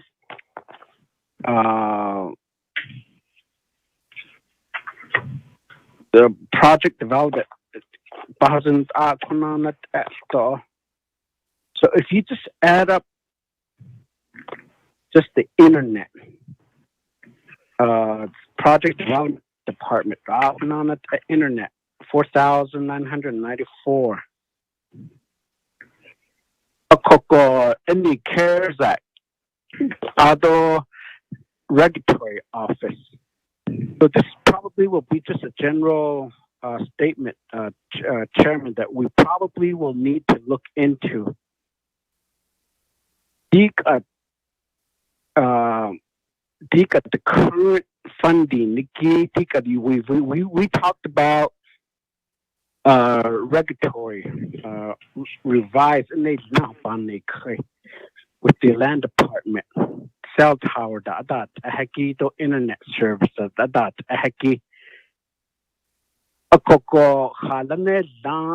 the Navajo Nation government sends this out to the services. But we talk about internet service, we talk about broadband service, establishing towers across the Navajo Nation. And you probably seen my request to Mr. Vicente, Chris Vicente, about the regulatory commission. Other regulatory commissioner members, the Danlenki, and then you got the telecommunication utility office, Mr. Carl Lee. Our internet speed is what? Honorable Gay, could you pause for a moment? Ashwara, could you please put your phones on mute? We could hear a conversation going on. Please put your phones on mute. Thank you. Honorable Gay. Last year I brought this up.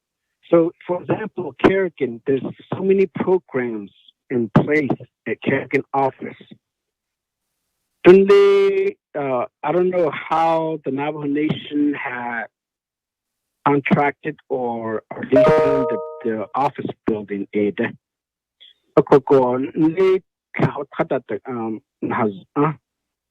where an office leases a building and everything is included, like probably water, electricity, and maybe for this one, internet service or something. But I think, Chairman, I think we need to not just only Division of Economic Development, the overall Navajo Nation, how much is the Navajo Nation government spending funding regarding internet service?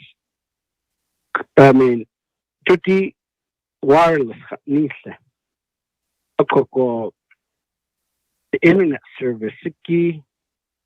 I mean, could one office be able to have access to these internet rather than by individual?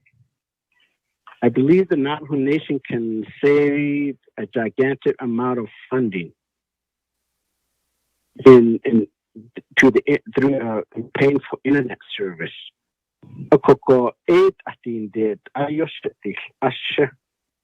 So wondering if you just go across the hallway, that particular program is also dishing out almost probably the same amount. You go on to the first floor, probably the same amount. So that one whole building, you're talking probably about $100,000. I don't know. I mean, I'm just guessing here. But now multiply all those departments across the Navajo Nation. And then I guess this is the reason why we were pushing to have other carriers to also establish cell service on the Navajo Nation. And this relates to the FirstNet issue, broadband. We are spending so much funding on internet service, broadband.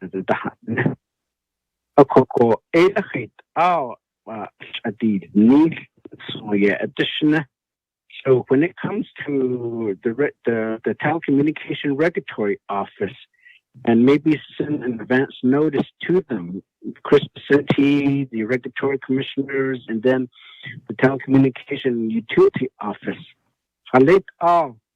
Contract, and who is the major contractor regarding the utility bill, I mean the phone, internet services on the Navajo Nation. So all of that maybe have us, our oversight program, provide that information to the oversight committee at Friday's meeting. Maybe we can do a follow-up discussion before our regular meeting.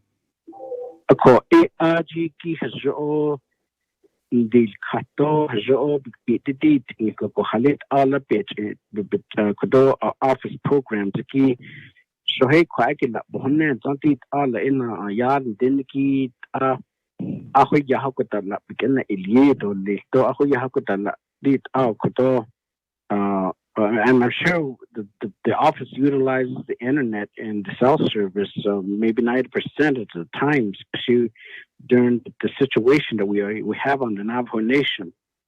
So what that is these nitty-gritty area that we kind of like just overlook, and I don't know, sometimes the program may think that, hopefully that they don't really focus in this area, because a lot of time these funding may be transferred to different location. I don't know. But going back to the area like Chinle RBDO, and I sent some email back out to the Chinle RBDO this morning again. When is it? And a lot of time, for me, I'm speaking for myself, it seems like I'm the project manager for all the chapters, which I don't mind. So where did these programs come in to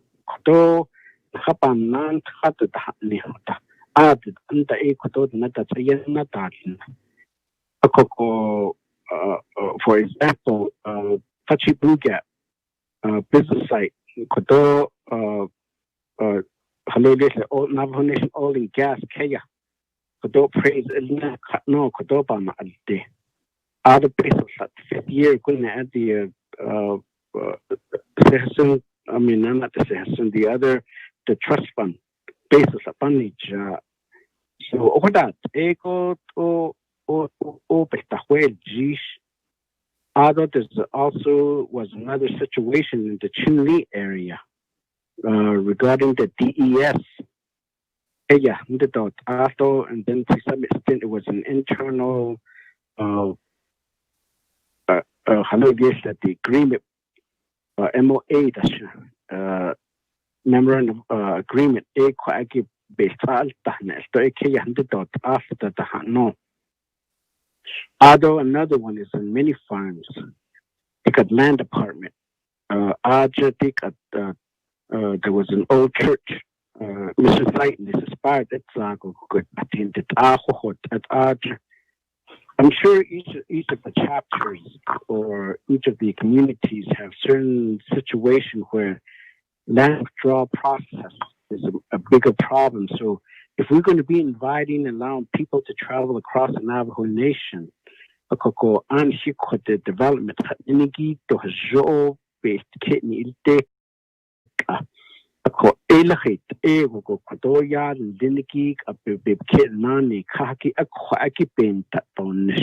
how specifically can you provide a report, maybe from each of the RBDO or from your real estate department or from each of the area, how their these programs will be more maybe add another notch to the effort in expanding economic development across the Navajo Nation in the fiscal year 2021. So, Chairman, I know when I start making them or start explaining, it takes me longer than make a statement listen a minute. But nonetheless, the basis on we sure like to provide more resource to each of the program. And again, when is it the possibility that the Division of Economic Development is really self-sustaining and be able to I think that last year I've been like their kid now. I forgot which funding. I think it was the hotel occupancy tax or some of the tax. But personnel, but we're not really achieving additional income or resource. But this was before the COVID-19. It's justifiable because we don't have much tourists on the Navajo Nation. But no, what that personnel expansion back out at the Navajo Nation communities.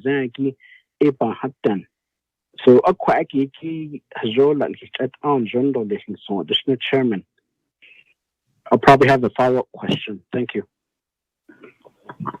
Thank you, Honorable Begay. Mr. J.T. Willie? Oh, yeah, Chairman Nazados and I, Delegate Begay. I do have Miss Elaine Young, and then I do have Mr. Tony Little, who are on the line as well. So I would like to turn it over to him to weigh in, and I also have additional feedback after they finish. Ms. Young? Yeah, Resource Development Committee Chair and the members. In regard to the question from Kealan Begay, DES Begay, that has been an ongoing concern for quite a while in regards to providing them a space, and then also then too is that they're needing a building. At this time, DES, that program is actually not considered a commercial development. And at the time when we addressed it with Department of Justice, it was understood that it was going to go under the general leasing. So a general leasing was in discussion with the state. Now, the state wasn't in agreement with what was outlined in the general leasing agreement. But as far as the land itself, and as far as the building, we did identify some areas for possible withdrawal land for possibly building a development, maybe some office facility. But at this time, the only thing we could do is that we could address it with land department to designate some land. But when it falls under general leasing, it falls under land department. So we just need to follow up with Mike Colonna to see if that is still moving forth as far as acquiring, designating land for potential a building for DES. Now, again, too, at the time when we discussed this before it was given to land department to fall under the general leasing, we did inform DES that there was a space available over at the shopping area right next to Bashis, and I believe there's the Ace Hardware, and it's behind the bank. There were some office space available, but for some reason, DES didn't move forth on it. But for right now, we can revisit it with Mike Colonna and see if where it's at as far as with the general leasing. DES is not considered a business development. And then as far as the advisement from DES, it was discussed with Mike Colonna that it needs to fall under the general leasing. In regards to the Blue Gap, I know that Mr. Little was working on that particular development and then also readdressing that with oil and gas on the existing lessee for that development. And then as well as I know that we are moving forward, and I just need to get Mr. Little to follow up to see where that is at. And then also the other area of concern was at the junction of 191 and also 59. I believe that's the one that's on an expired lease. A development or a church was sitting on that particular premises. But I'll go ahead and give it to Mr. Little.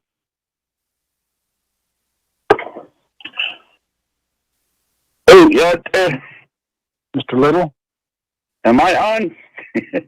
I was on mute. And yes, and Chair, committee members, in the Kitigi Honorable Brigade.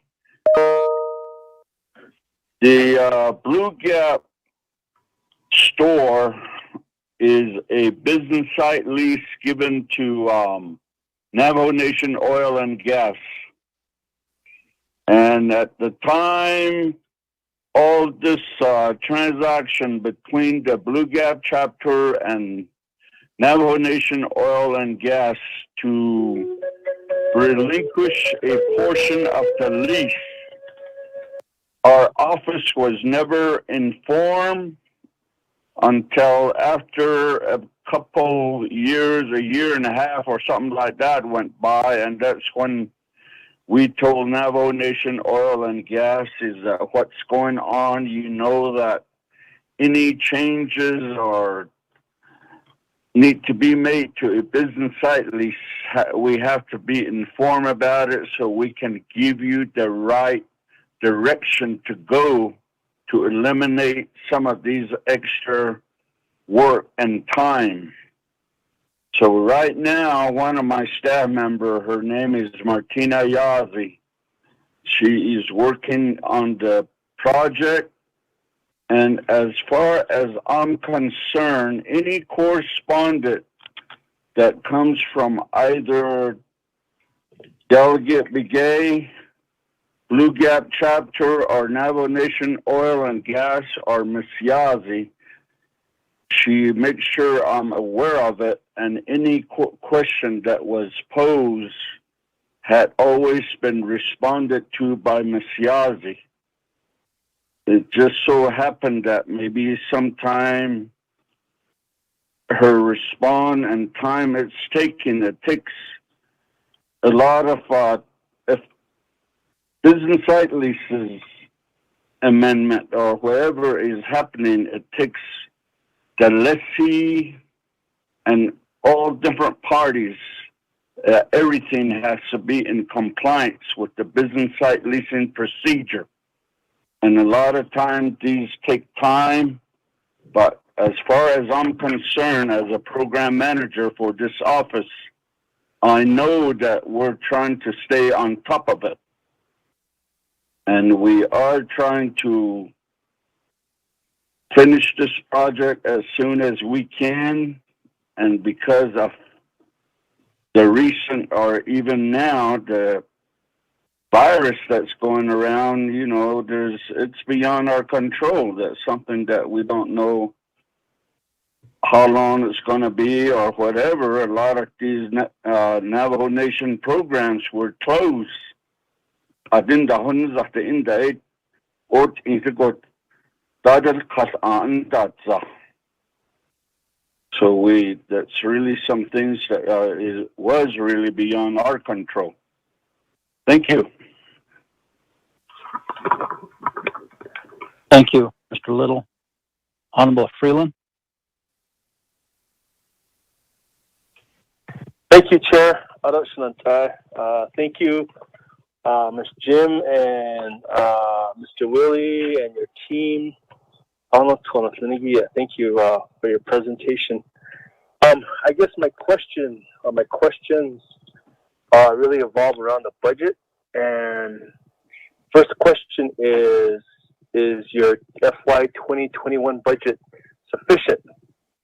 And is it, and then the second question, of course, is how does this budget differ from FY 2020?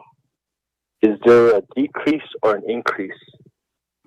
And then my third question would be essential workers. Will your essential staff be getting hazard pay as well, and is it within your budget? Or will you be asking for specific unmet needs? I guess that's the other question, but a specific request for additional funding to cover that. I know I'm asking these questions because I know a lot of divisions were stating that with an executive branch, there's not sufficient amount of money to cover hazard pay within their budgets. So that's my other question. When it comes to hazard pay, it seems like a lot of the paperwork is still at the controller's office. So I guess what we need to do is follow up on that. I'm hoping we don't have a decrease in your budget this year, Mr. Willie.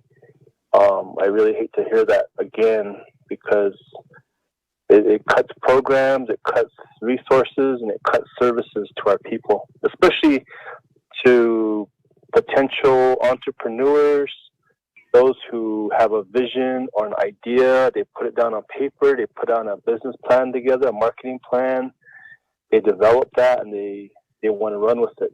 And when we fall short of helping them achieve those dreams, you know, it's a little disheartening,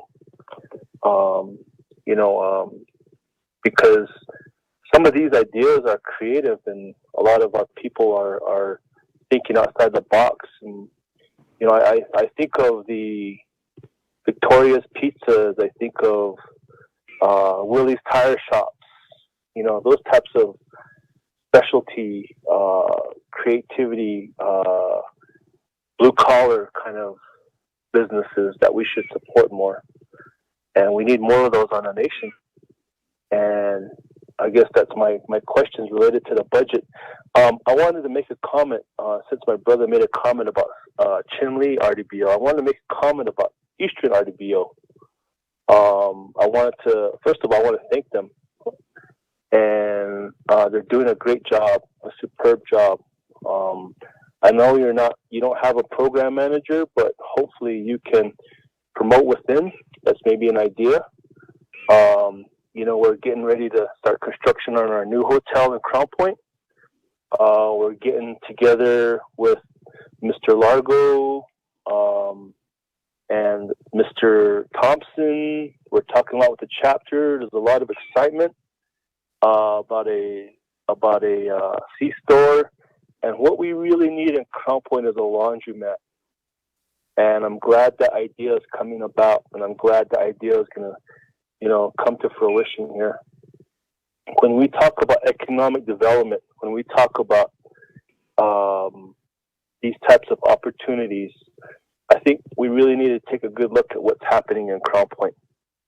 We really need to look at what's going on in Crown Point. That's something that's going under the radar here. The chapter, the Club C, Eastern RDBO, there's a lot of communications, the channels that are happening right now. And it's very good to see. It's very enthusiastic to be a part of. And, when you talk to these potential business owners, the Dogmas, or when you talk to Mr. Thompson, or when you talk to Mr. Largo, or even the chapter officials in Crown Point, we know that as Crown Point, we're an agency hub, and we have all these communities around us that really rely on Crown Point. So I'm glad that development is happening. I'm glad that we're actually going to be an agency location again once more. Back when the uranium mines were and the BIA were in full operation back in the day, Crown Point had a KFC, Crown Point had a Circle K, Crown Point had a bank, Crown Point had all these thriving businesses, and they all left. And we're kind of having to redevelop and leave that mentality of there's no businesses in Crown Point anymore. They're coming back. And I really appreciate Mr. Largo. I can't say that enough. I really appreciate Mr. Largo and the Eastern RDBO team. What we're doing in Crown Point, what he's doing in Crown Point is very exciting. So I just wanted to make that comment about Eastern RDBO. We need more attentive awareness to what they're doing. If there's a strategic plan that you all have, maybe get some ideas as to what they're doing and maybe share it with the rest of your RDBOs. Just a suggestion. But I want to thank you all, Division of Economic Development, your tourism people, your small business people. Please continue to strive to help our Navajo entrepreneurs.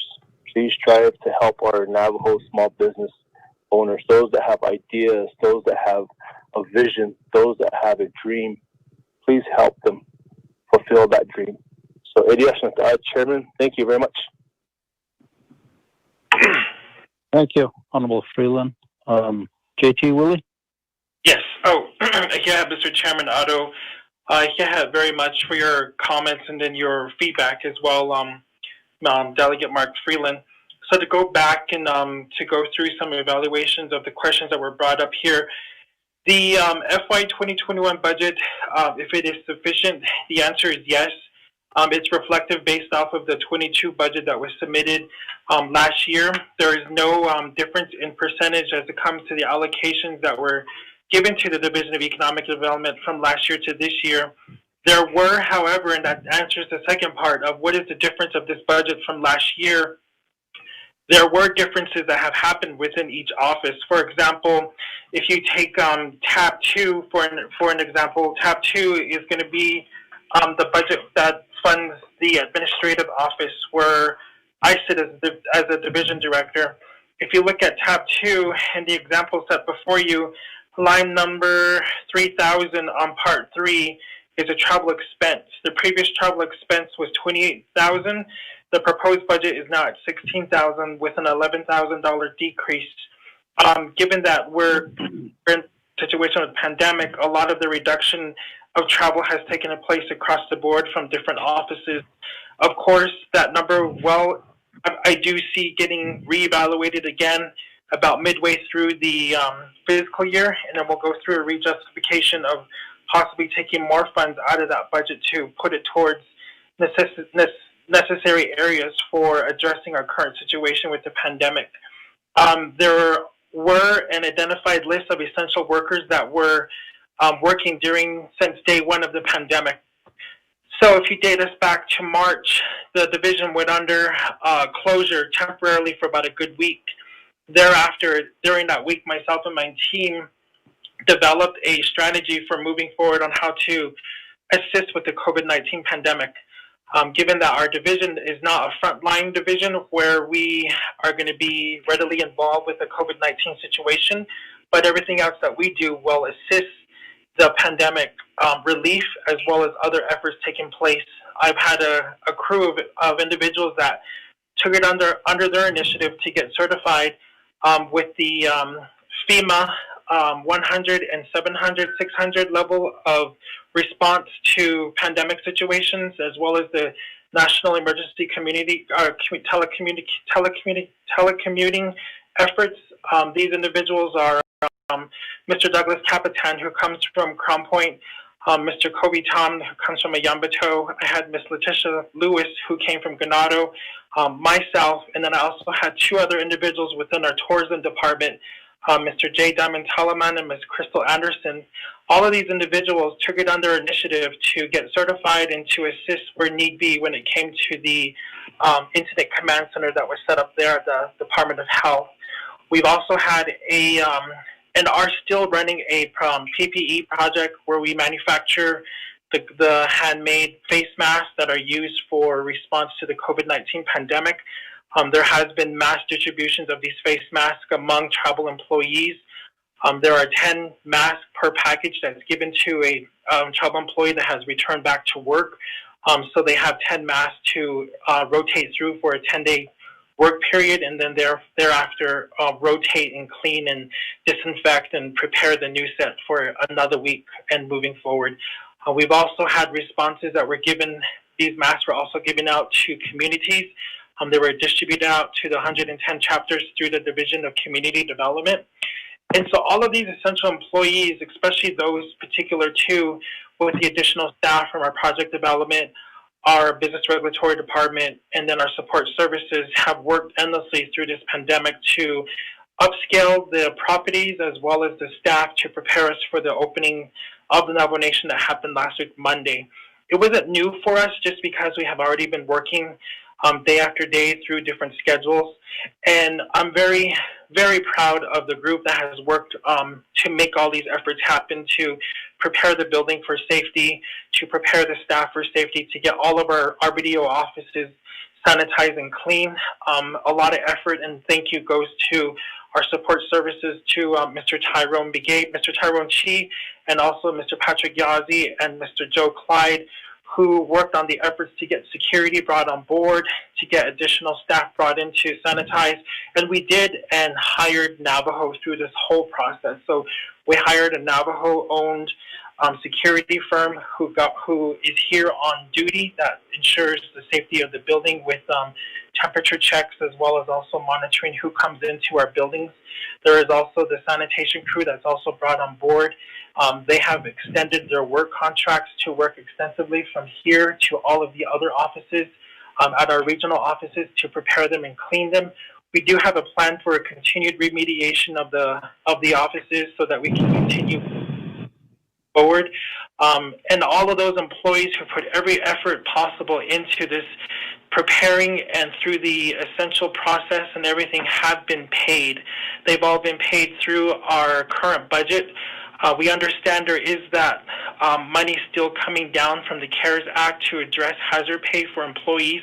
However, we didn't want to wait for that fund to come through, so therefore we did use current funds that were sitting within the division's budget to meet this need, so we don't have employees kind of waiting to get paid. I do understand there are other divisions that have not done so yet, and they still have employees still waiting to get paid out. But I'm happy to report that our support services did a back pay and then submitted all the requirement documentation necessary to get all of these individuals paid up to date. We do have some offices still under the divisions trying to submit the justifications for login sheets and whatnot, just because they're required from the Office of the Controller through our payroll department to get these individuals their additional hazard pay. That is in the process right now, but majority of those individuals have been paid up to date. And of course, our Eastern RBDO office is a very great asset to this division. Mr. Largo has stepped up to the role of the acting department manager there, and I'm very thankful to our outgoing supervisor over there, Mr. Albert Lee, who had overseen that particular RBDO for the past years, and his retirement is a big impact on us, but we're very thankful, with his knowledge and his carrying on of this particular office is moving forward with the current staff there, as well as with all of our other regional offices that oversee their particular areas for oversight within their regions. Moving forward now, we do have a contract currently in the works for a new comprehensive economic development strategy. That is also considered a strategic plan for the division. It will guide us moving forward. And of course, with the allotment of the CARES funds for an additional study for the COVID-19 pandemic, we're going to be continuing for an evaluation of the effects of the COVID-19 on businesses throughout the Navajo Nation. And then moving forward, again, the budget here that you have is sufficient for the coming year. We considerations again, some of the evaluations, because we understand that, with the government moving forward, there's a lot of shortfall of funding coming in. So, and I know Delegate Freeland, every time I hear your name or see you, I think of the questions that you always ask of when are we going to start identifying new revenues for development of the economy of the Navajo Nation. Through this current process that we're doing now with the small business relief, as well as also the Artisans Relief Fund that was allotted to the division, we're doing a requirement for individuals to start getting signed up for our listing for source listing of Priority 1 and Priority 2 individuals. And of course, through this whole process, it's starting to the education that we've been trying to push forward as much as we can. But I think now that we have this as a way to guide us towards that initiative, it is part of the perspectives in order for us to really define what these Navajo businesses are and how they can continue to contribute to the holistic being of the Navajo economy there throughout the nation. And with the upcoming comprehensive economic development strategy, what additional data needed for us to hound in on what is the private sector of the Navajo Nation and how can we enhance it even more through different developments, feasibility studies for industrial projects, as well as other additional services, because right now we have even more data with the current pandemic that's happening because of the health orders issued, the stay-at-home orders, the weekend lockdowns, the curfews, the limitations of goods and services for Navajo people to stay local and shop local in order to reduce the traveling to off-reservation.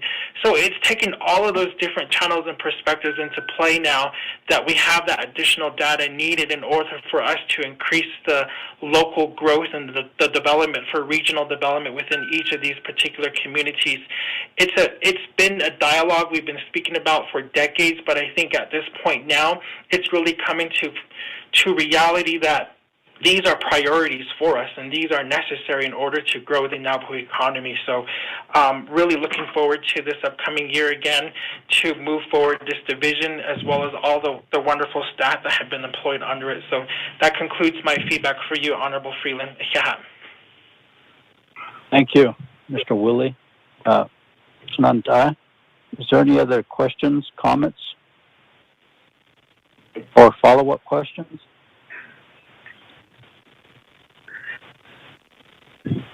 Chair, this is Delegate Freeland again. Honorable Freeland, go ahead, sir. Thank you, Chair Ado Shantai. Thank you for that response, Mr. Willie. I really look forward to getting a copy of your strategic plan and look forward to what's in it. I really want to encourage as well.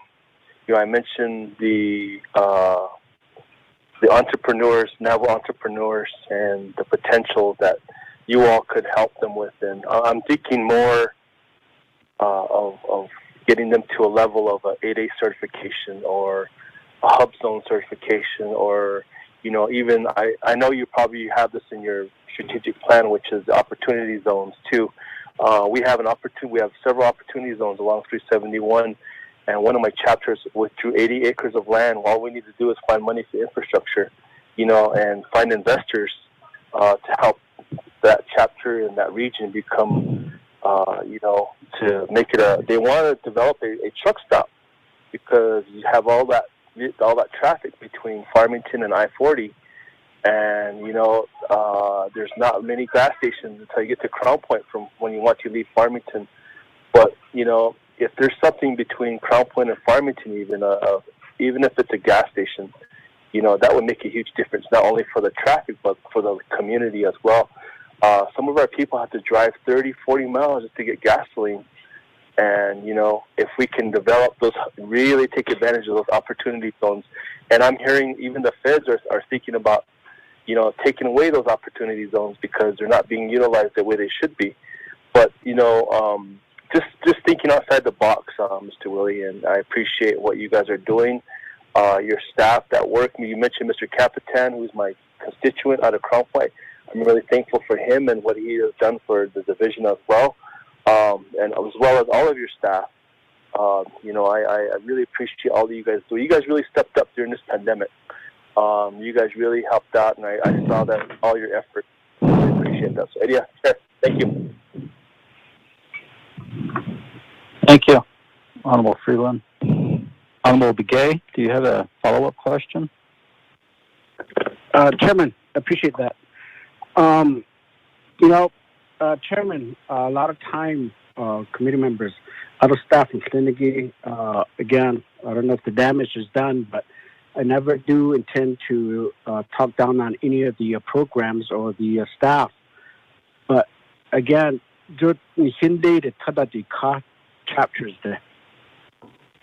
yesterday, the reason why I brought this up is that I was literally dragged to the Tachi Blue Gap chapter, being told to be in person to meet on current projects. The chapter officials, administration, in a way, I'm the messenger. For the Tachi Blue Gap area, for the oil and gas station, and then the relinquishing of the oil and gas land site. And then for the mini farm, Ziki, again, that particular mission site, Ziki, I've been asking, if the mission site lease had expired, why do we have people living on that area, in that area, the Schnorder? And then I did ask the NTA, why do we have light, electricity continue to be in operation? The only thing that I was asked or was told by the land department was to just put up a trespassing sign in the locations that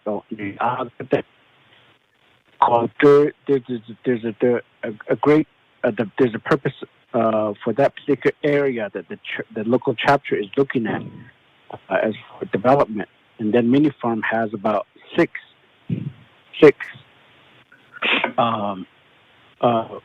business site lease.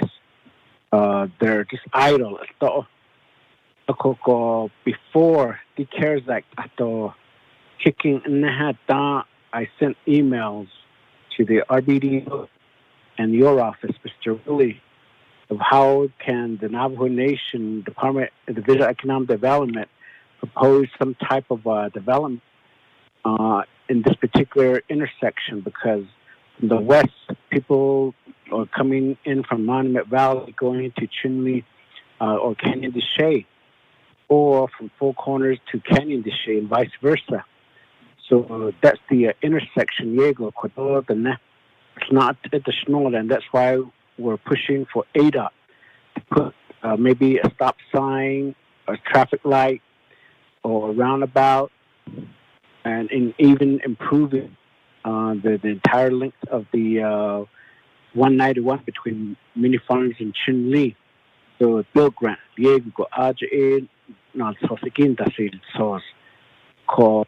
supposed to get a response, a notification sometime next month if the project will be awarded. So but yet we're not trying to accommodate people that comes onto the Navajo Nation, but that's another good thing. I mean, we don't have too many traffics. We don't have people are staying home, so this is a good an opportunity for businesses or programs for the Navajo Nation to come out and help develop each of the communities. Again,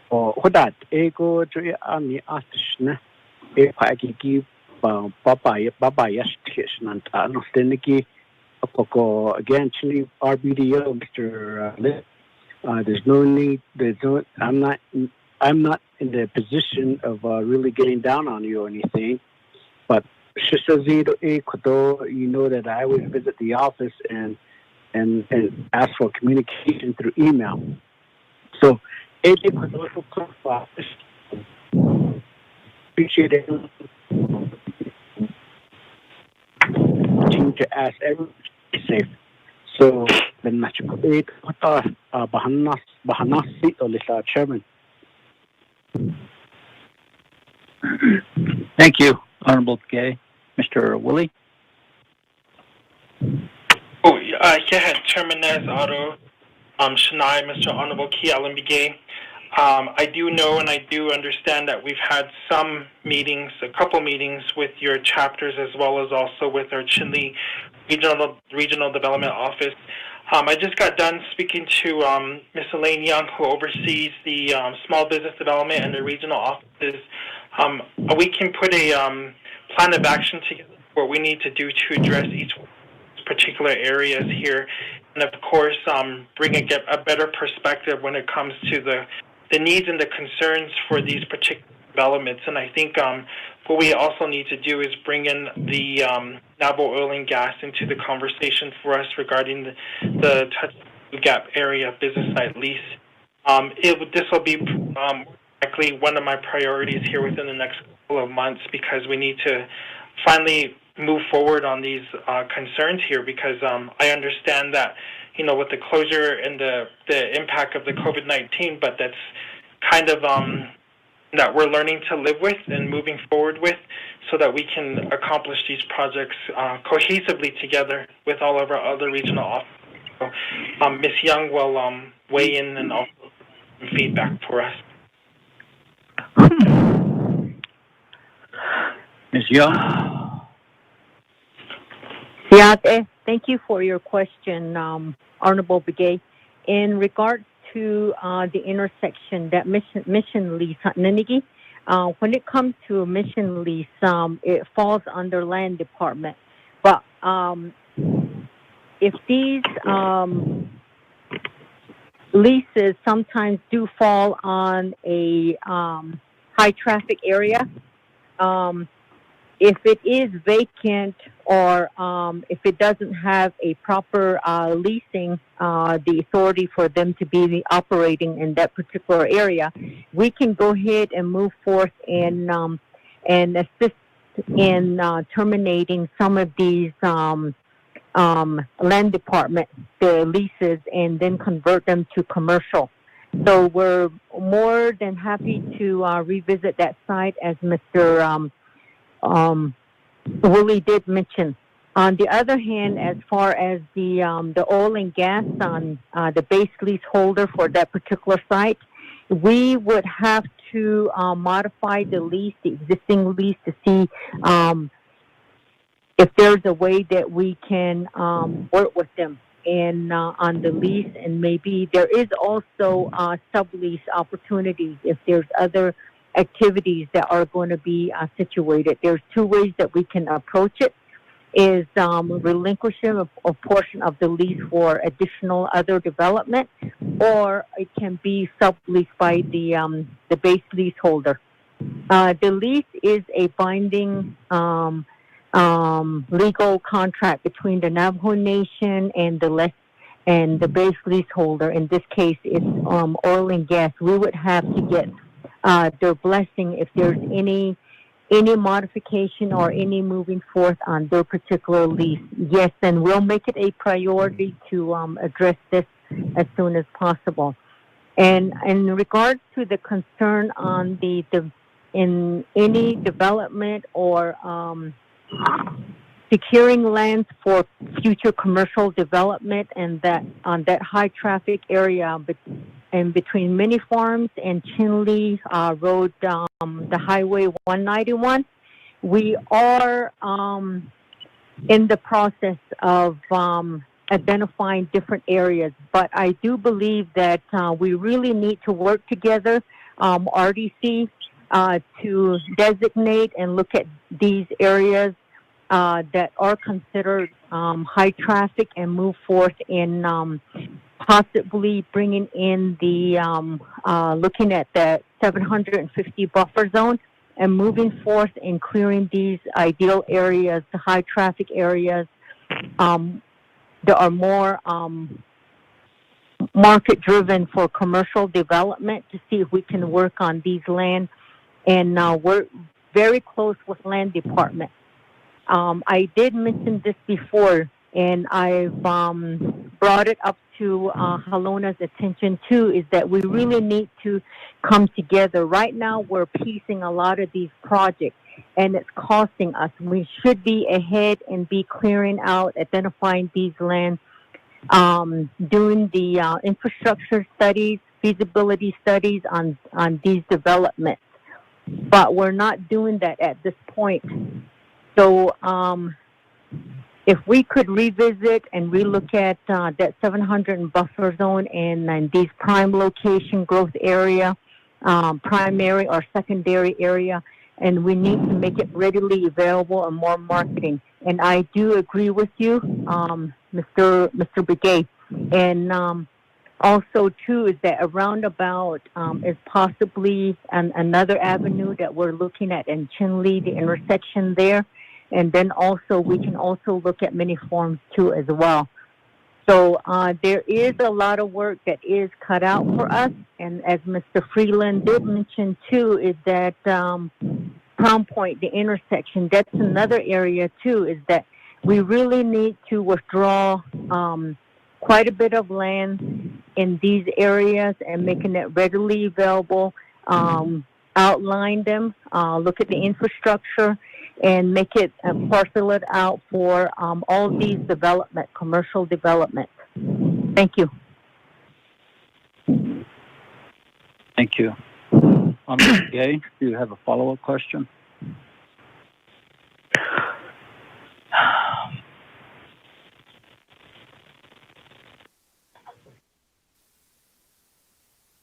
Honorable Begay, do you have a follow-up question?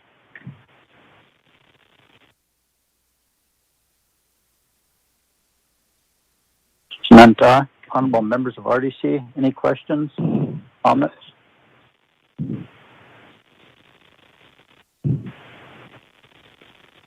None? Honorable Vice Chair Walker, any questions, comments?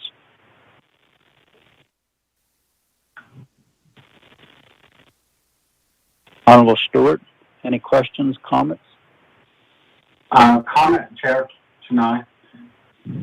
Go ahead. Okay. I'd like to let your staff for the presentation on this part of it. As you're aware, I have two emails that I sent you. Ms. Baltoa, Shama, Ms. Young.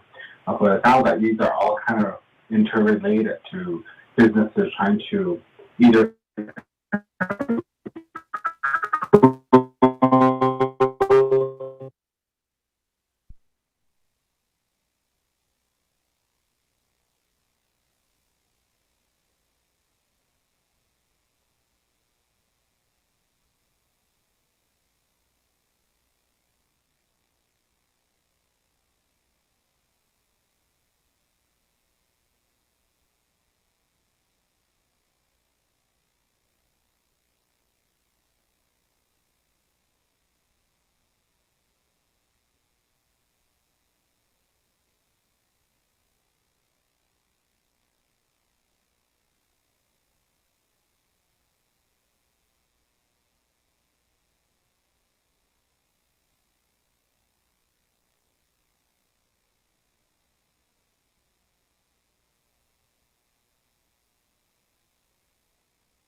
Here on Navajo. Currently, right now, the analysis for proposals and plans are based off of those individuals that we're currently mentoring through the through the business registration process. Since we don't have that dedicated office up and going right now, we're using the business regulatory source listing for us to get through this perspective and evaluation of the goal statement for review and analyze the business plans and proposals for startup and ongoing businesses on the Navajo Nation. The average again came out to 333 per this particular time, just because of we don't know what the perspective will be from now until December. I have a strong feeling that we're going to be way past the number identified here, just because of the number of individuals needed to sign on to source listing in order to be eligible for CARES funding. Of course, that number will change after this year because the impact and the financial royalty that's going to be received from this particular perspective will change for the 22 perspective and beyond that for the long-term effect.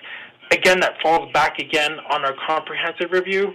Once we complete study of that, those numbers will be used for further justification and evaluation of how these numbers will be put into place here moving forward. Thank you for those questions, Chairman Nez. Thank you, Mr. Willie. Honorable Freeland. Thank you, Chair. Just a follow-up question, Shanta, Mr. Willie as well. Is your FY 2021 budget for Division Economic Development sufficient, Mr. Willie? Honorable Freeland, yes.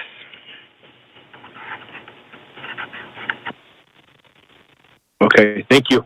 So I need to ask Chair. Thank you, Shanta. Thank you, Mr. Willie. There you go. Thank you. Honorable members of RDC, any other questions, comments? Atenya Akushila. I believe we're pretty much done with this, other than, what are your unmet needs, Mr. Willie?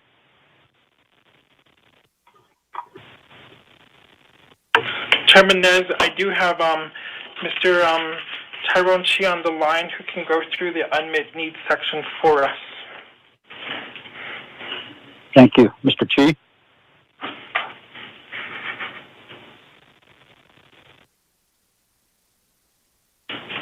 Mr. Chi?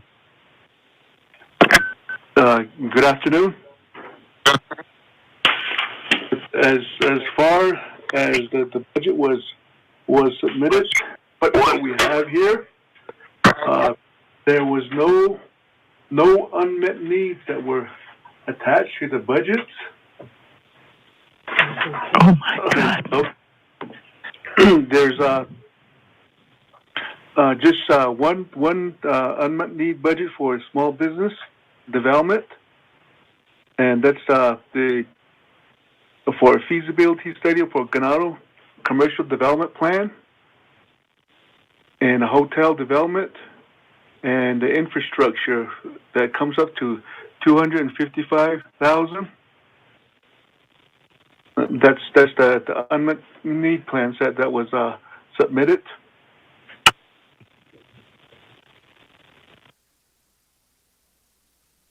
Are you done? Yeah. Okay. Mr. Willie, Friday we're going to submit these legislations when we have our special teleconference meeting with RDC, and we would like to have all the documents that need to be added to the packet to be available prior to Friday, perhaps by Thursday. And if there's any amendments to the legislation, we would appreciate that also. Our legislation 0191-20. So, any closing statement, Mr. Willie? I just, Chairman, we will be sure to include those amendments moving forward. Just really do appreciate the feedback and the conversation that we had here with honorable members of the RDC and our oversight, and again to all of our employees for the development of the literature that you have before you, and then looking forward to a good and positive fiscal year for us. Yeah. Thank you, Mr. Willie. Honorable Freeland? Thank you, Chair, as well as Mr. Willie Nana as well. Mr. Willie, Chairman brought up a good point earlier about the reporting data of number of jobs created per quarter at 150. Who goes out and counts how many jobs are created, or who goes out and talks to these these general contractors? Or I'm just asking this because we're getting ready to start a 27,000 square foot youth center in Crown Point, and that's going to be done by Visa Construction. And there's going to be hiring of laborers, there's going to be hiring of carpenters, and be hiring of a lot of Navajos. And I don't know if that's something that you all count, or is that labor relations? Who counts those jobs like that? And then the hotel is going to be another one. You're going to have your construction workers, but then you're going to have your regular staff, hotel staff as well.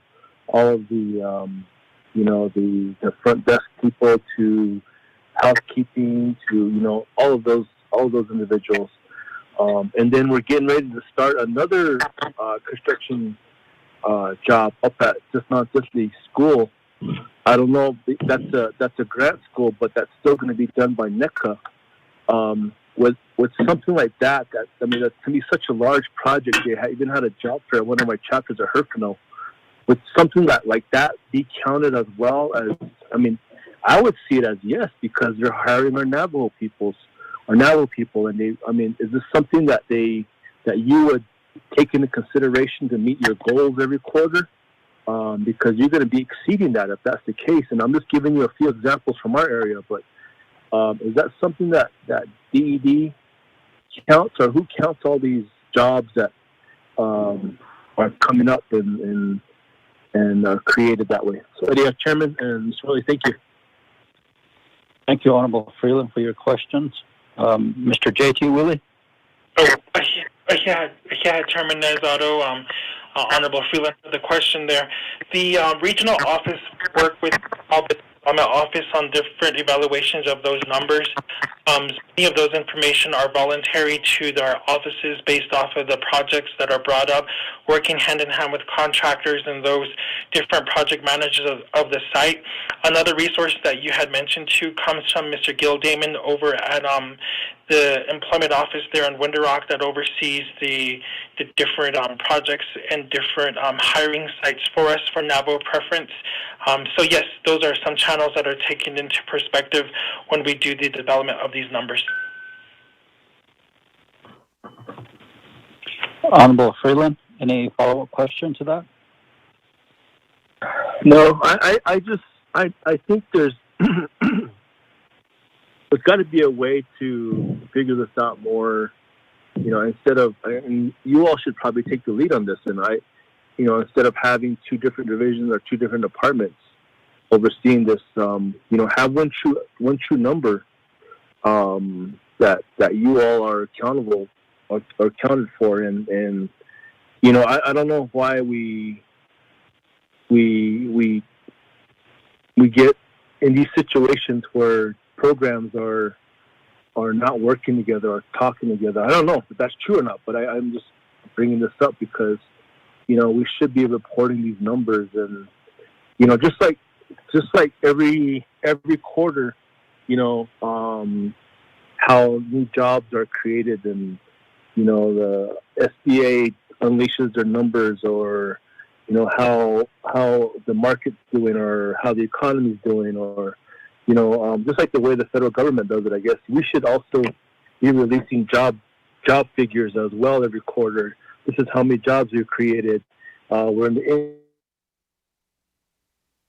I don't know, just some sort of strategy that the nation and you all should probably take the lead on. It is look at some way to get these numbers out.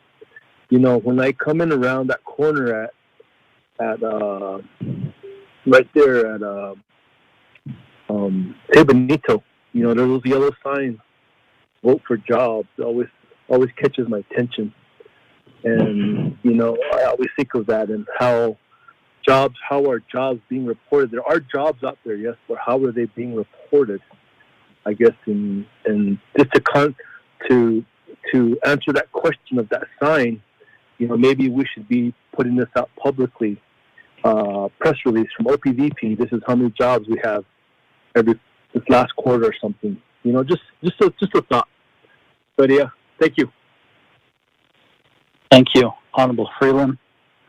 As you have stated previously, Honorable Freeland, I believe that, as we all do, we need an economist on the Navajo Nation.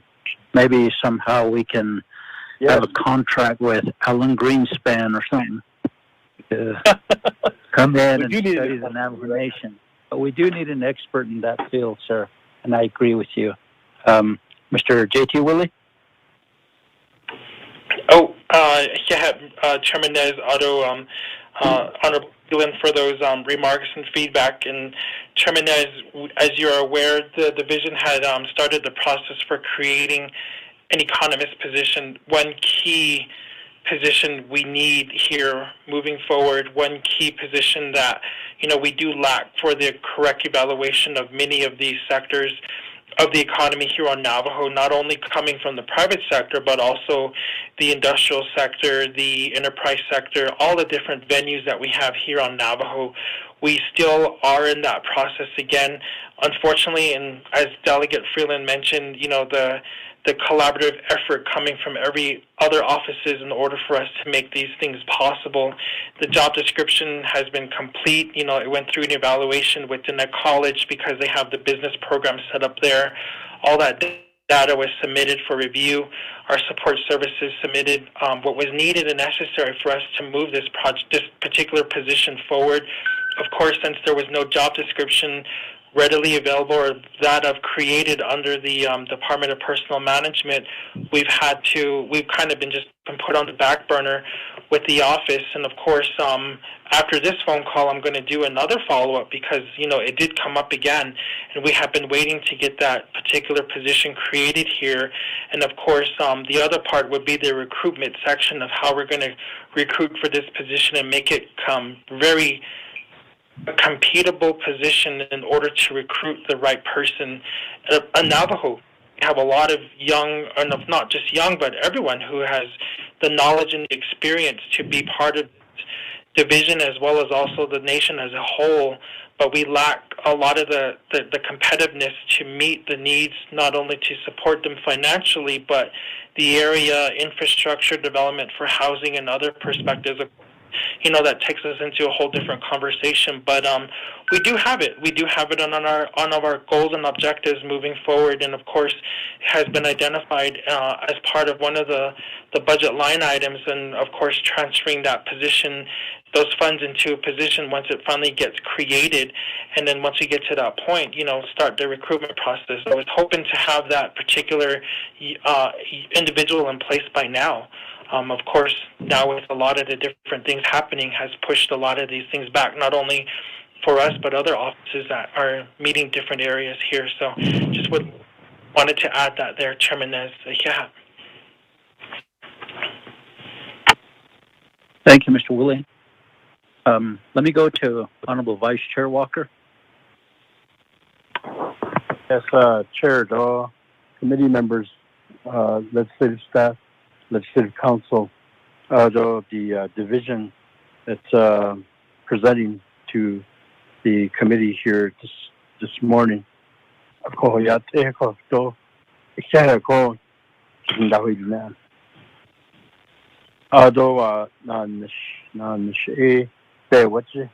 division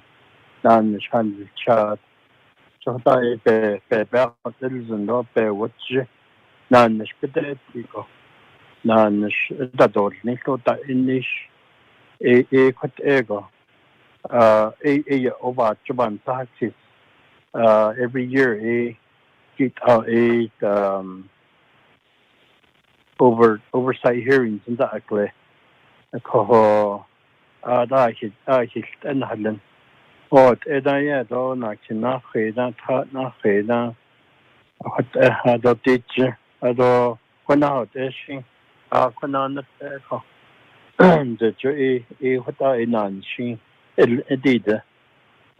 annual budget hearings, the annual budget as it reflects or as it relates to job creations and job development, job retention, job loss. So this should be an interesting year, interesting time. Maybe next year we'll be able to assess how many jobs were affected during this pandemic. Maybe next year we'll have a better picture of what this pandemic, this state of emergency that we're in, how it really had a adverse impact on jobs, and then of course on our people, our families, and the economic health of the Navajo Nation. NGSA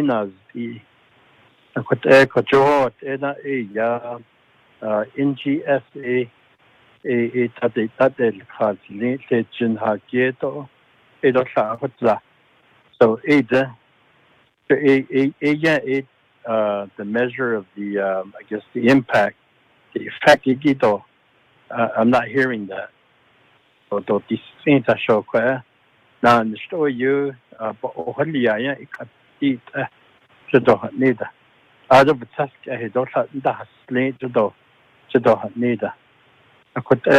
this comment, this statement is for our leadership, the oversight committee.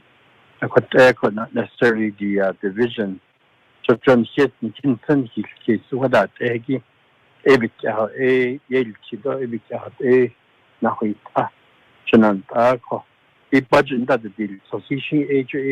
every year, give or take whatever amount, depending on the availability of funding Navajo Nation receives from whatever source. We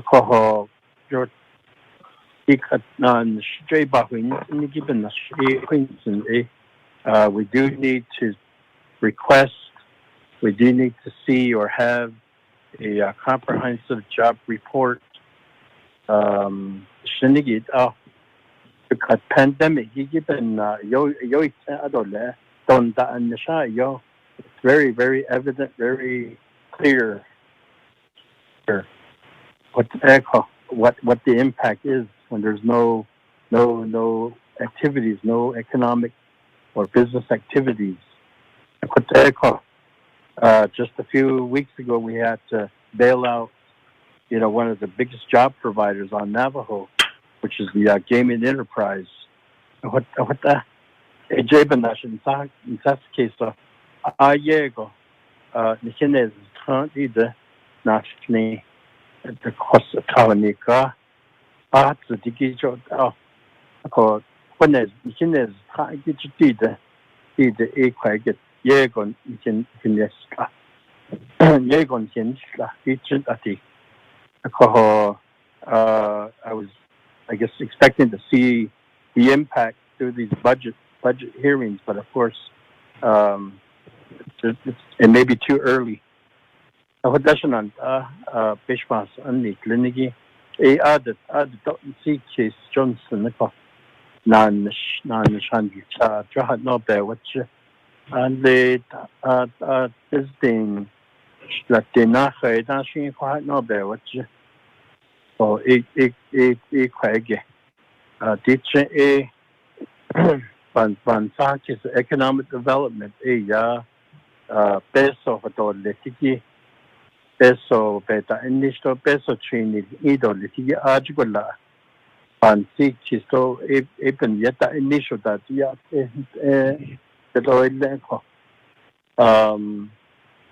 the Asian enterprises, even than Shinte. After adding Kodanisa, Nan a connect the internet, and Shinkitan. So that also their priorities, mainly jobs for our people, so that they could earn a living, a good living, sustainable living, or even a comfortable living. Peso hato de sigi peso be ido de hi ato atin hi kagodadia filons nako Navajo Nation that in the government peso do hi had no the shafait Johnson ashin and the day nan sugar ajo is ka adonan initial the I see ba Chinese nako he can get on the budget, but that Sabe has in fact, in Pedadet, so not only adolescent age, and at arbitration, not arbitration, Nabanazlago, adolescent, and not that or get next on long. Nay, not had the shit adolescent on. So, Joe, Quincy, Chris, I don't need a response, Chairman. Thank you. Thank you. Vice Chair Walker, appreciate your statement. How do I need every year put your knowledge up on the programs again? And I believe that with the decrease in revenue from NGS and Kayenta Mine, our government needs to start looking at ways to cut certain areas out. And I know it's gonna be a change, but we're gonna have to start planning on that within the next couple of years.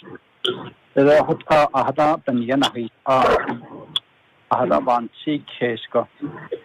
Hey, Habiga.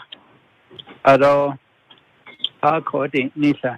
We want to hold our programs accountable. I don't get that. Is their production? What are the results? Could you please put your phones on mute, please? Wait, Alain, I just go a Korani base of a wheel, Wait, Alabandan, Shikish, name Bananish, a show your sonosh, Koro, Navajo Nation, base of a 9 day. I don't know, Hasala, on it. What are we looking at as far as generating revenue for the nation? Khagila nil idoban CKIS. Based on data what our programs by the HJ. At in the Bonsakis, Mr. Willie. So with that, thank you very much. Aro shanant asash bahnana sinda karo RDC.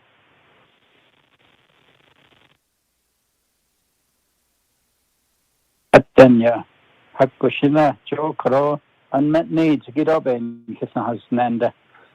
Ishin sto wish list yo on Sakis all on now in Sanohot Ocean base of nature and what he has Abi got the wins and for divisions and programs. So Ashin Ikoro legislation 0191-20 Shin Le Naspit Eden Le Friday go special set RDC special meeting Arishin Netato Neto Lesson.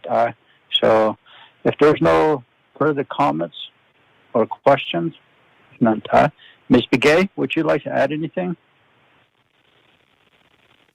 No, not at this time. I just want to ensure that all of the exhibits are finalized and ready to be amended. The legislation to be amended by swiping out the exhibits with the corrected version, Mr. Chair. Thank you, Ms. Begay. Aro Johan Savoy with Division of Economic Development.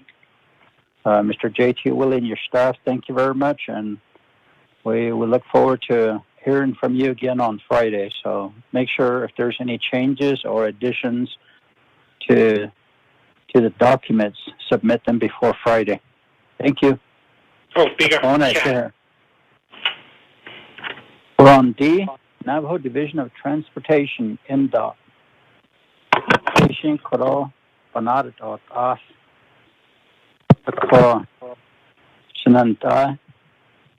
I believe that Ms. Begay sent us the email for NDOT as well. Or Ocean I believe she did send it to us. So, OMB, are you available? Mr. Chair, just for the record that NDOT's legislation 0205-20 is still on the 5-day comment period, but it will be available for committee consideration on Friday. And so we just need to hear from NDOT with their budget presentation, Mr. Chair. Thank you for that, Ms. Begay. OMB, Office of Management and Budget, are you there?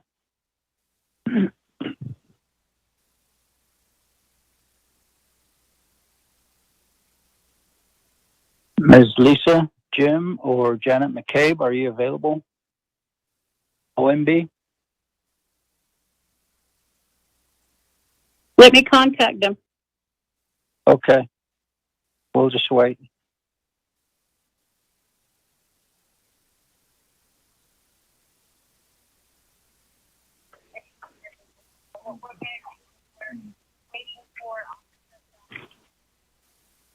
Sure.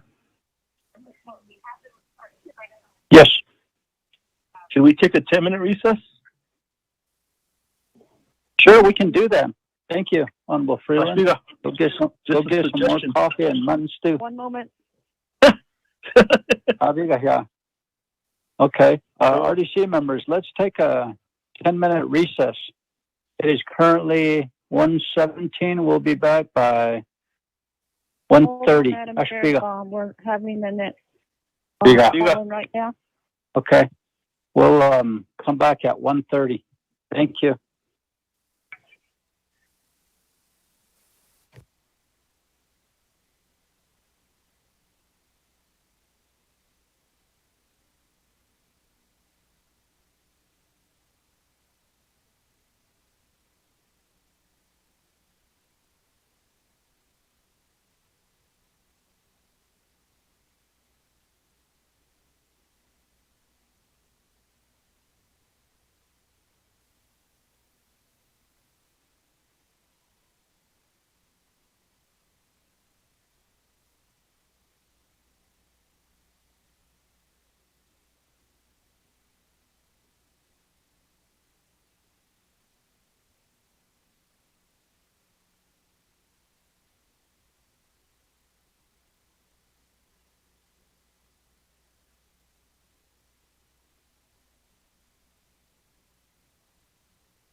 Honorable Begay, are you on the line?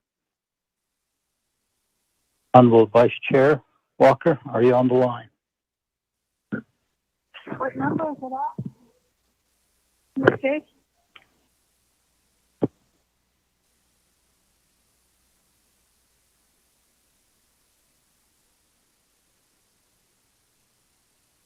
Vice Chair Walker, are you?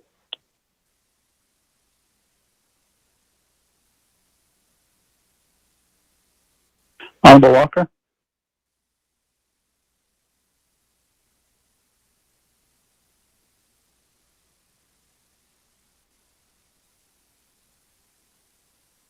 Honorable Freeland, can you hear me okay? Honorable Stewart? Yes, sir. Can you hear me? Okay. Yes, sir. Thank you. Loud and clear, Chair. Even over dumpling stew. Chair, this is Delegate Daniels. Yes, Honorable Daniel, glad you could join us. We have one last budget hearing for NDOT, so we're waiting for Honorable Vice Chair Walker and Honorable Begay. Are you on the line?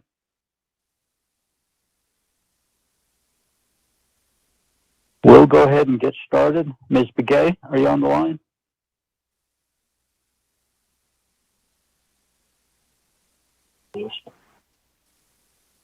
Or none?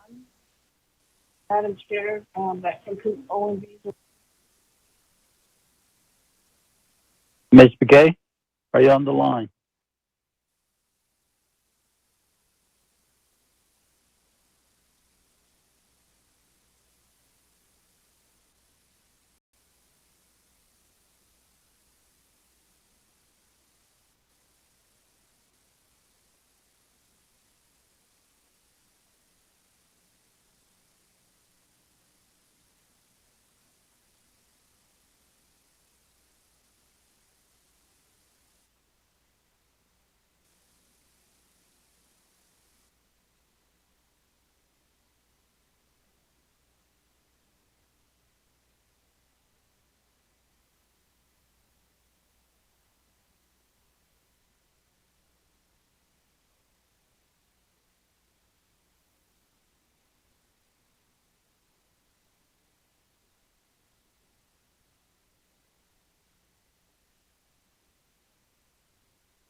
Actual expenditure, $3,327,232.11. Encumbrance of $1,050,305.19. Budget available of $4,655,327.86. And the last far right column is your expenditure rate for the third quarter, averaging altogether at 48.46%. And you'll see on the bottom there's a note, one asterisk representing under expenditure of 65% or less. Two asterisk represents over expenditure of 85% or more. So you'll see all the business units have one asterisk under expending, but this is expenditures as of the third quarter. Keep in mind that's when the Navajo Nation government was closed. So on to C is your FY 2020 third quarter performance assessment report. Those are based on budget form 2s that are submitted to OMB by the programs. And each quarter, the management policy section within the OMB scores these based on the budget form 2s. So you'll see a scale there of the scoring, 0 through up to 3, exceeding and down to no report. So the first quarter average was 2.44, and then second quarter is 2.52, third quarter is 2.14. So they're all above 2, indicating meeting goals or their measures. And then on to D is your FY 2020 third quarter plan of operations status report. These are a list of the statutory reference that authorizes the Division of Transportation programs to exist and so forth. And the statutory reference is CAP 1313, and the year adopted was 2013. And then on to E is your FY 2020 condition of appropriation and legislative concerns. These come off the budget resolution that the council approves, and the applicable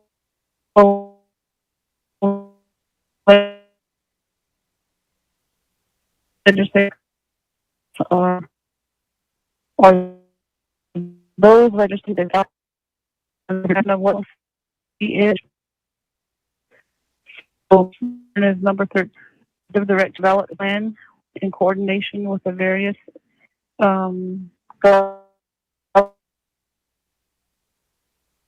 government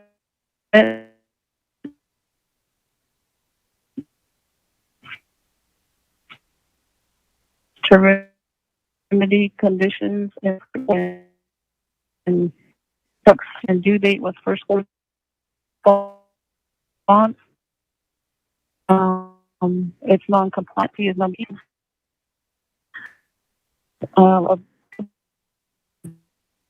NDOT admin also, and then 15 client legislator to NDOT admin non-compliant, no response. OMB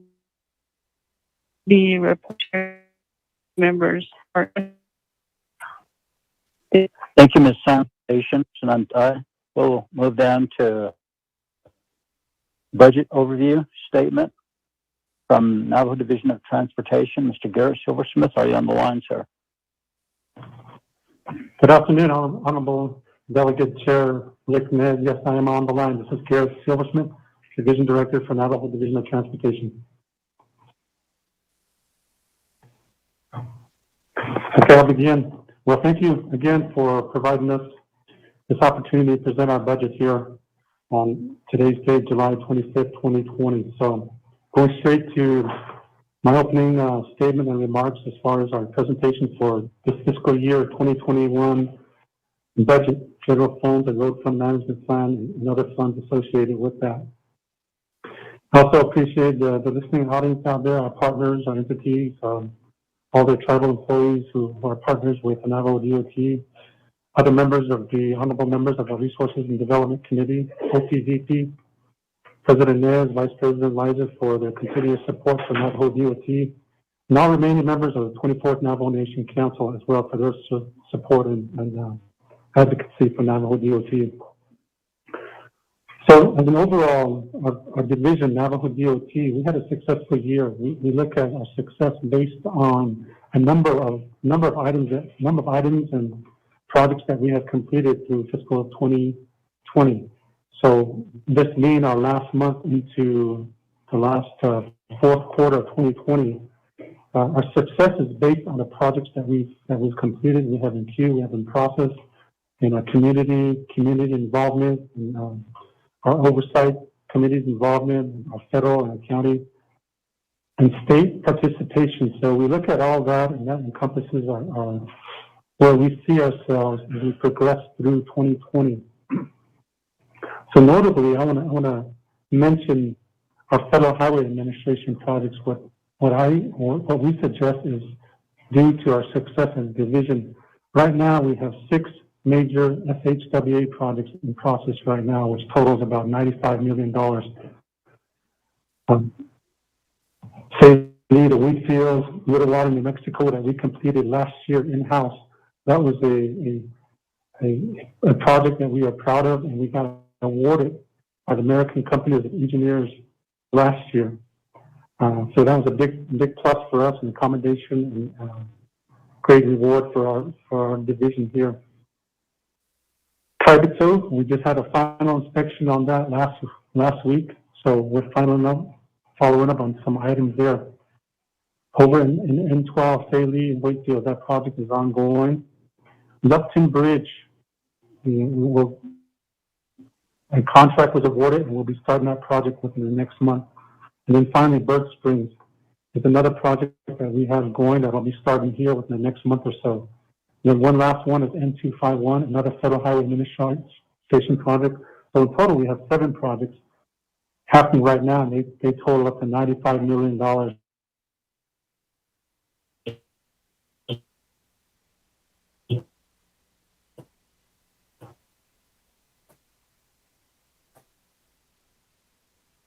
That's happening right now. So that's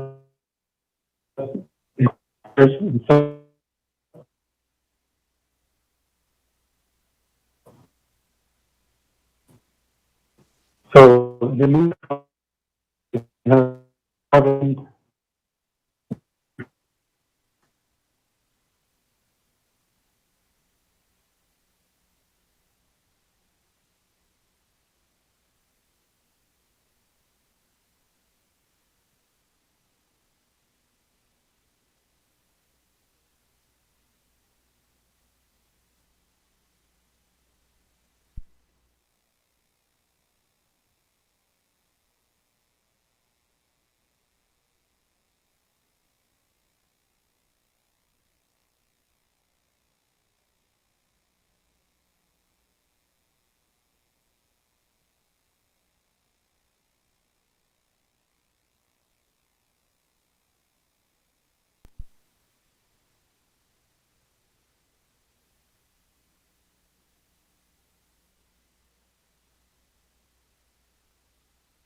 This call may be recorded or And transcribed. Our letter dated to OMB was July 10th, 2020.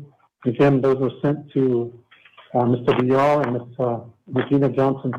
And then yesterday, we found out that they had not received it. So somewhere in that process, once it left this office, we don't know where it went to, but we again reminded Ms. Sam and Ms. Largo that we did submit these on July 10th. So we still have some funds that are available in our general funds and our road fund management plan, FET funds, and those amount to approximately $1.3 million. So prior to September 11th, my staff are working on getting those encumbered and getting those under contract or in various purchase orders. So those $1.3 million that we have in process right now, those will be included in whatever is remaining in our general and our road fund management plan fund. So, including Honorable Chair Nez and honorable members of the Resources and Development Committee, we're looking forward to 2021. We enjoy immensely working with our internal partners over at OOC, OMB, DOJ, all those members who are included through the 164 review process. And our projects can't go without their diligence and their attention to our projects. So I know they are hardworking, and most of them were working throughout this pandemic that was thrown at us since March. So aside from that, we have wonderful partners again with the 24th Navajo Nation Council and Bureau of Indian Affairs, our President and Vice President, Lizer, and President Nez, and other entities, our counties and our state partners. So, and we can't forget our states here, Utah, New Mexico, and Arizona, who are involved with our projects. And it's one of our goals and one of our responsibilities to, as we approach each workday, to put first and foremost our needs here as far as addressing our transportation needs across the nation. And so I'm very proud of my staff and where we've gone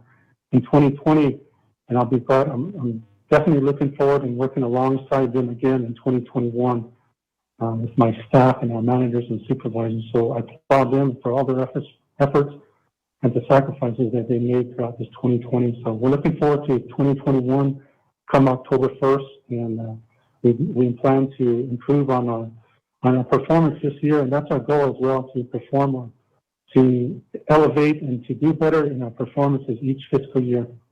So in closing, Chair Nez, that's what I have on behalf of Navajo Division of Transportation. Thank you, Mr. Nez, and all members of the Resources and Development Committee. Thank you.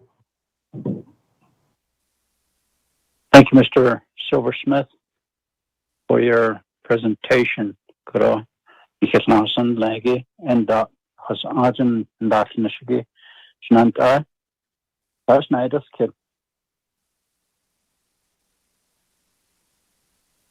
Honorable members of RDC, any questions, comments?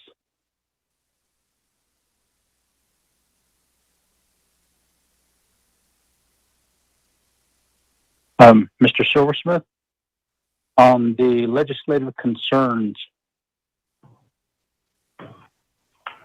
where it says number 15, the bridge on Route 9402. Where is that 9402? Good afternoon again, Chair Nez. It's in Lufton. It's bridge number 656 in Lufton, Arizona.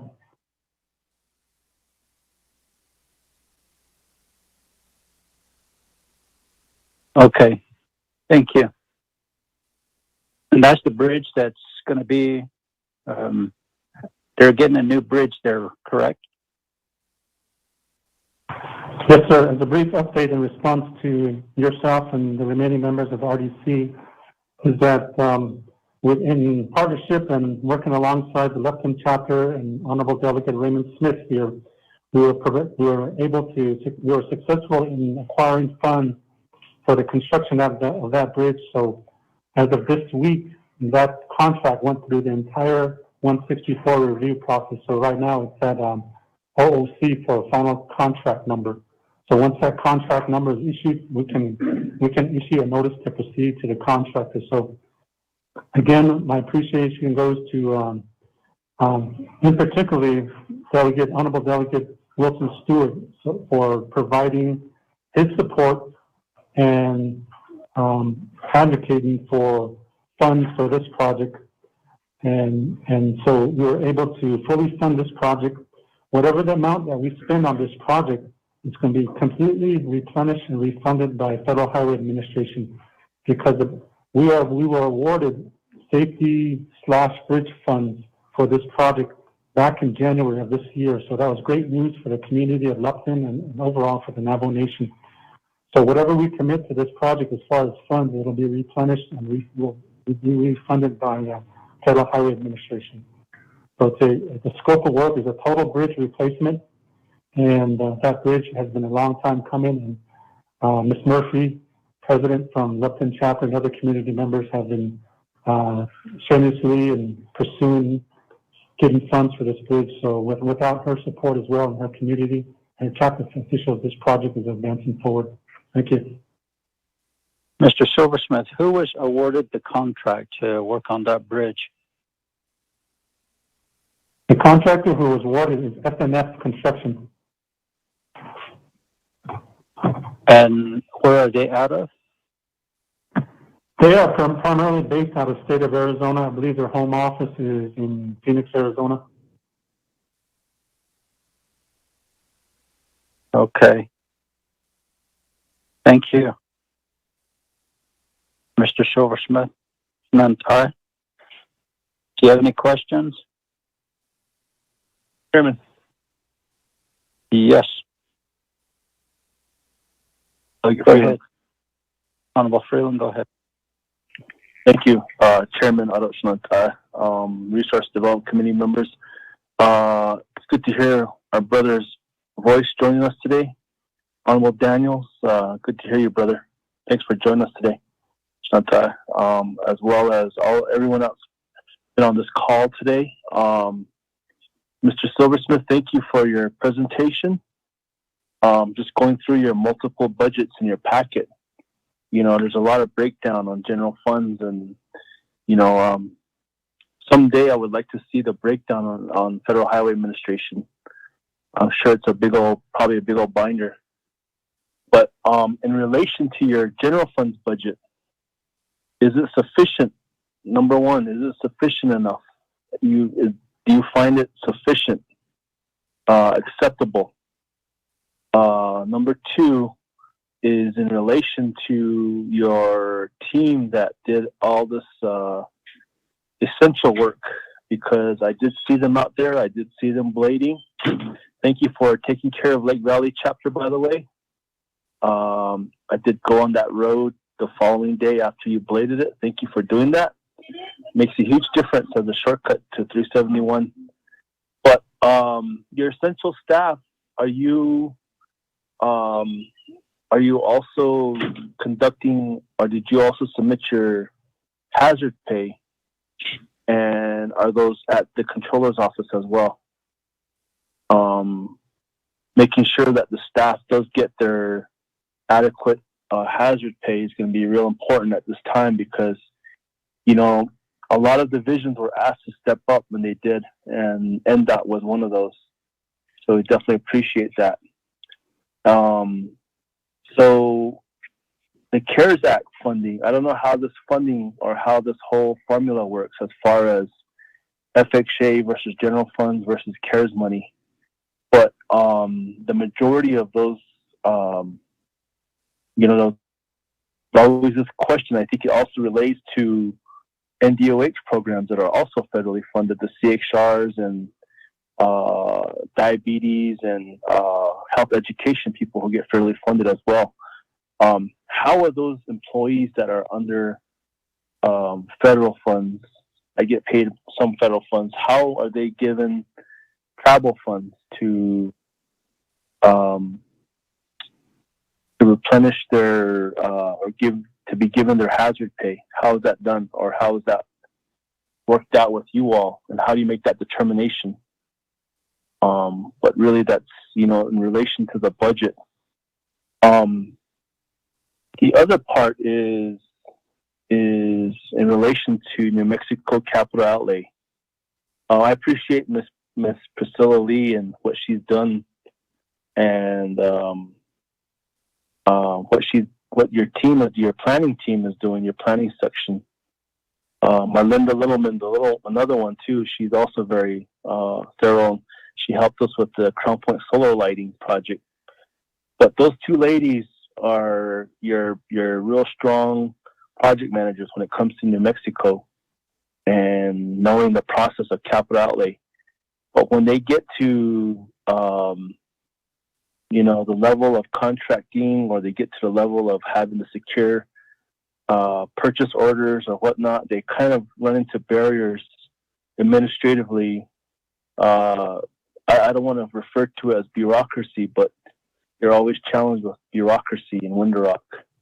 And that's always the hard part. You know that our New Mexico projects are on a timeline. We have to expend 5% of those capital outlay monies within 6 months. And once that IGA gets signed by the president, the clock starts ticking. And if there's a way to find support for those ladies and for our chapters, especially our chapters, that would be great. We kind of seem to think that our capital outlay projects have fallen under the radar, so to say. We got to pay more attention to them, and because especially the state watching or really monitoring these 2019 monies, at the drop of a hat, they can revert those monies back easily. And we're talking about $7.8 million worth of chapter projects. And because those are general fund monies, the state can take them back if they want. They're not funded by severance tax monies. So we really need to get some support to planning, to the New Mexico side, the chapters. We're very fortunate, that the state gives us money that way and through capital outlay as well.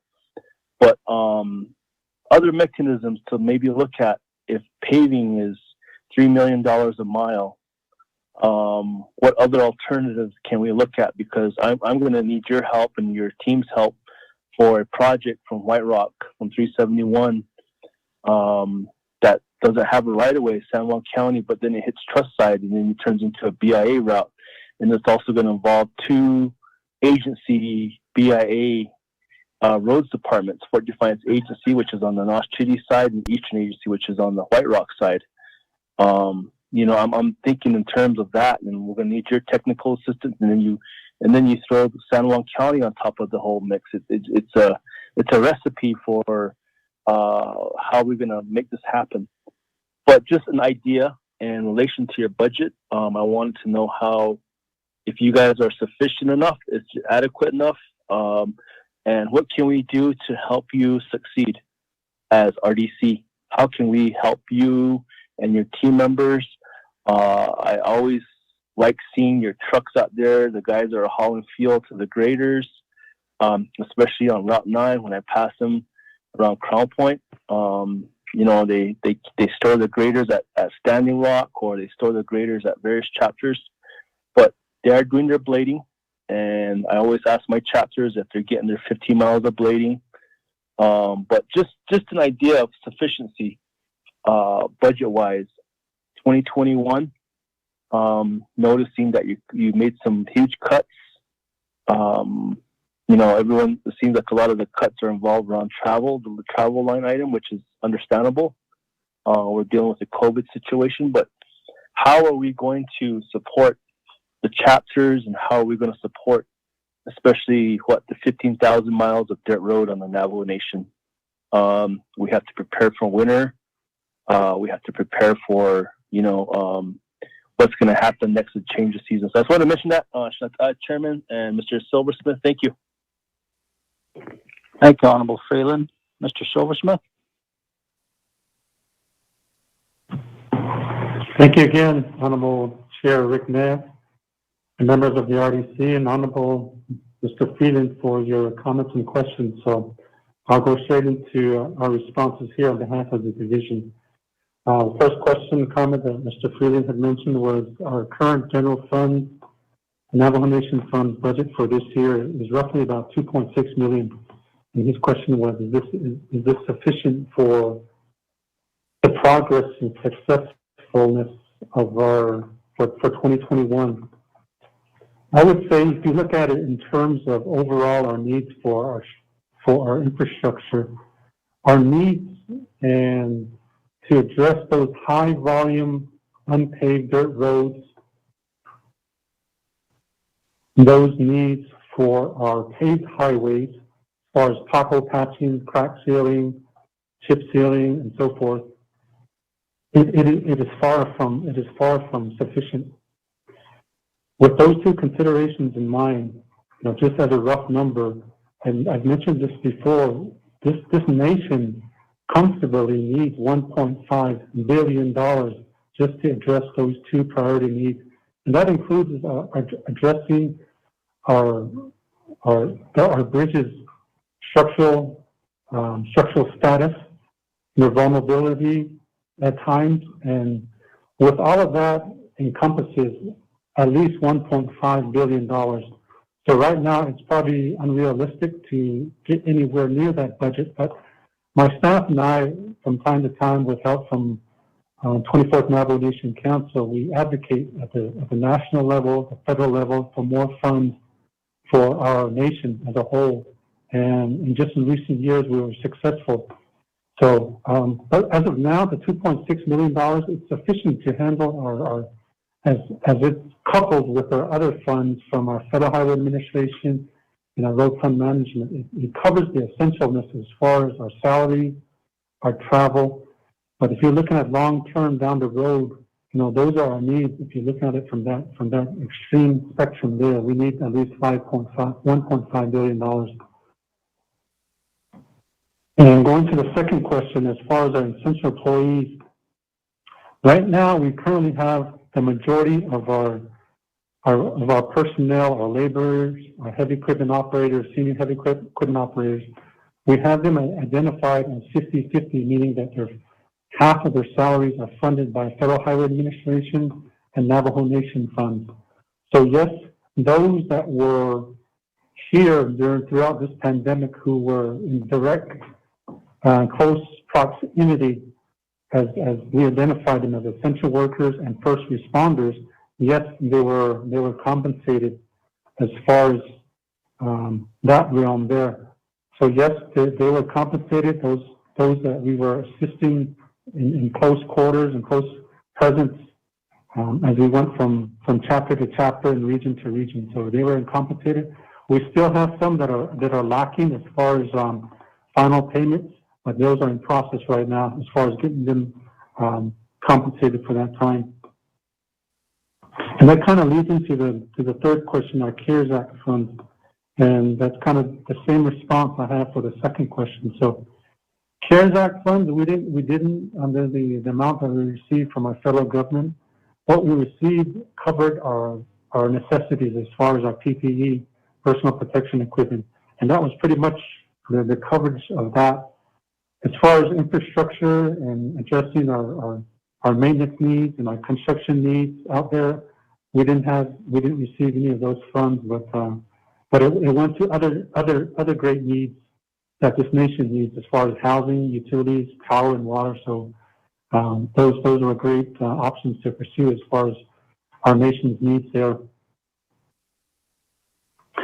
And what's also challenging, the fourth comment by Honorable Delegate Freeland is our project managers as far as what can we do to assist them as far as the efficiency and swiftness of moving these projects along, especially in particular that Delegate Freeland had mentioned our New Mexico capital outlay fund projects. They have deadlines attached to it. And so as we heard, including honorable members of the Resources and Development Committee just recently, the one-stop shop concept, that's what we need to pursue. I know we've begun early discussions on that, and that's what we need to finalize. For all of the necessities, the clearances and permits, those are all encompassed in this one-stop shop concept. And we believe that's one of the solutions as far as moving projects swiftly from inception to completion. And yes, and then the next question or comment, Honorable Delegate Freeland, yes, our division will do what we need to do as far as supporting Route 371, County Road 371. that route, and we have a great relationship with McKinney County and those other counties in eastern New Mexico. So we'll do our part as far as supporting that project on 371 there.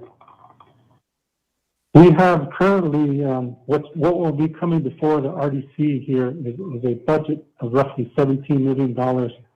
That is accumulation of the last three years of Road Fund Management Plan, SET fund. So we'll be presenting that before RDC here shortly. And in there's roughly 30, 31, 32 projects that we'll be sharing and going up for review and approval by RDC. And in there, you'll see some paved, we're giving some funds directed to our paved highways, and predominantly about maybe 75% of the funds is going to the highly traveled routes in each of our agencies. So that will be forthcoming to the RDC here shortly. The next question was Delegate Freeland was, how can RDCs help Navajo DOT to continue to proceed? Again, I want to go back to my earlier comment, is that one-stop shop concept.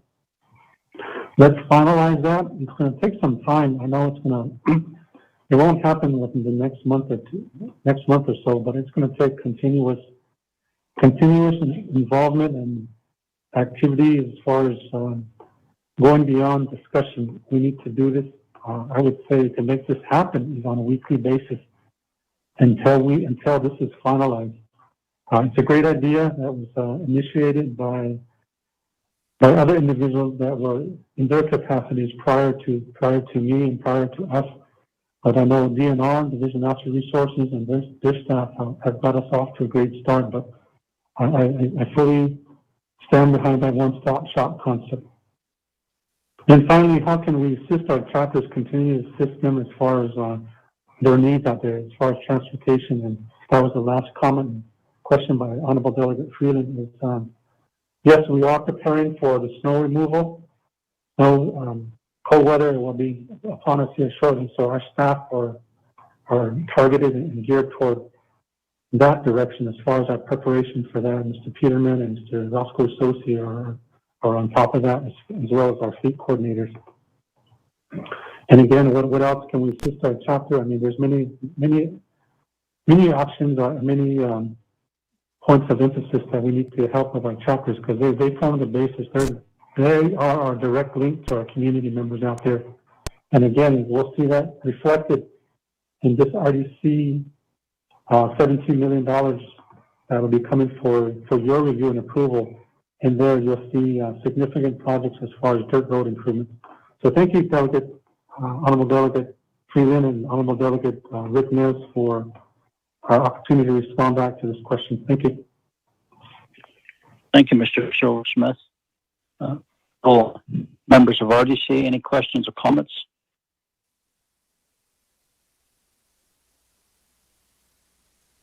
Honorable Walker, any comments? Yes, Chairman, though, RDC members, though staff, though, in the Office of Legislative Counsel, though meeting participants, hello, Mr. Garrett, in that, though, you and your staff there. Thank you for bringing forth the budget for your department and explaining the details, budget-related details for the committee here. Although it's interesting how the times that we're in, the challenging times that we're in, everything goes back to that in my mind as you present your budget. What does the pandemic, the effect of the pandemic, have on these budgets? It's like we're not really getting to that. We do acknowledge, we do know, and there is the CARES Act money that is to be used for mitigation and prevention and recovery. But the normal operation of our nation, although the funding that's used to operate our government, let alone the pandemic, has a very, very adverse effect on our nation.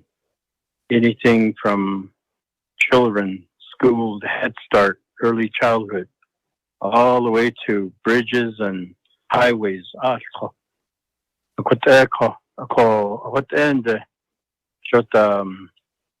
think we are maintaining that we will continue operating as trying to pick up from where we were several months ago.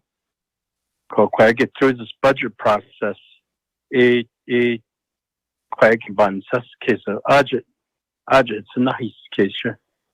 back to the pandemic and what it's not. We don't know everything that has changed on us.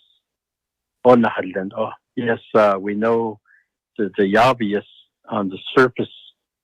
That we're not holding meetings, and offices are partially closed, and people are at home, and so forth. But there's more to it, Johnson. And somehow I have this expectation that the budget is supposed to also address that, is also to be acknowledging and supposed to be reflective of a nation that's prepared itself again in the event that the pandemic continues or worsens, let alone coming out of it or staying in the pandemic. So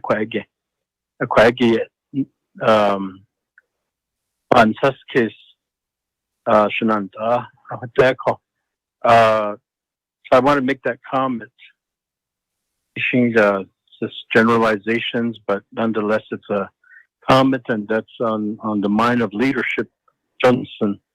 Although I guess my question would be to some of the road construction projects, and you mentioned earlier Bird Springs in 71. So last year around this time, we were informed through reports from INDOT that project construction would commence spring of 2020. So we're beyond that, and we're in the fall of 2020. I wonder, I guess again, that project has been interrupted by the pandemic. The rescheduling of when that's going to start, cost-wise, it's not that the cost of the project. I know it's not locked in because the cost of living, cost of fuel, cost of taxes and wages and all that. I'm just thinking, okay, should we be prepared to deal with that, the rising costs of construction in the road construction industry? Should we be prepared? I guess my question is, okay, do you have a response to that? And of course, as elected representatives of these areas, these regions and communities, so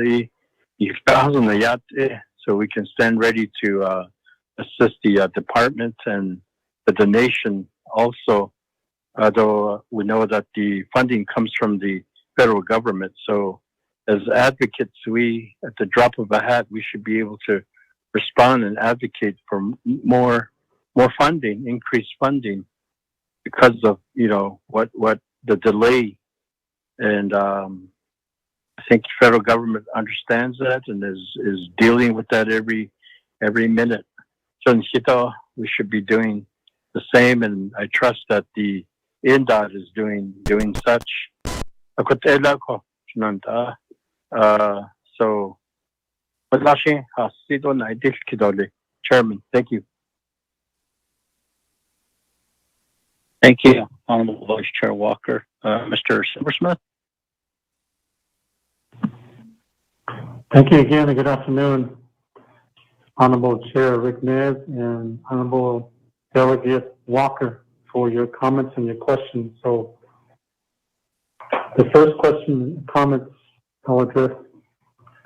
So Mr. Walker has presented and explained in detail the pandemic situation and how it affected the nation. Here, particularly within the 4 Sacred Mountains and throughout the 5 agencies, and its effect on the nation. And since March of this year, this division, this nation has been progressively, with prayer and positive thoughts and involvement with everyone from at the national level to the local level. We've been recipients of millions of dollars, and we've been guided. We're being guided right now, presently, by our great leadership, by our 24th Navajo Nation Council delegates, by our president and vice president. And I'm not excluding, we've got to include our local chapters too. So with this, it reflects the amount of cases that are being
This call may be recorded or project transcribed.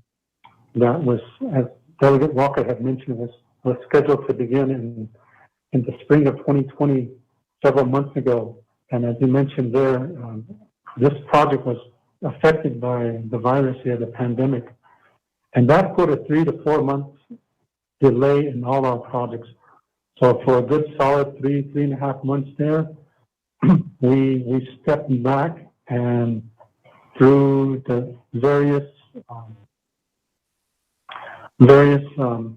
stages we were in as a nation, we really had to hold back as far as during the month of April and May, when the pandemic was at its peak here in the nation.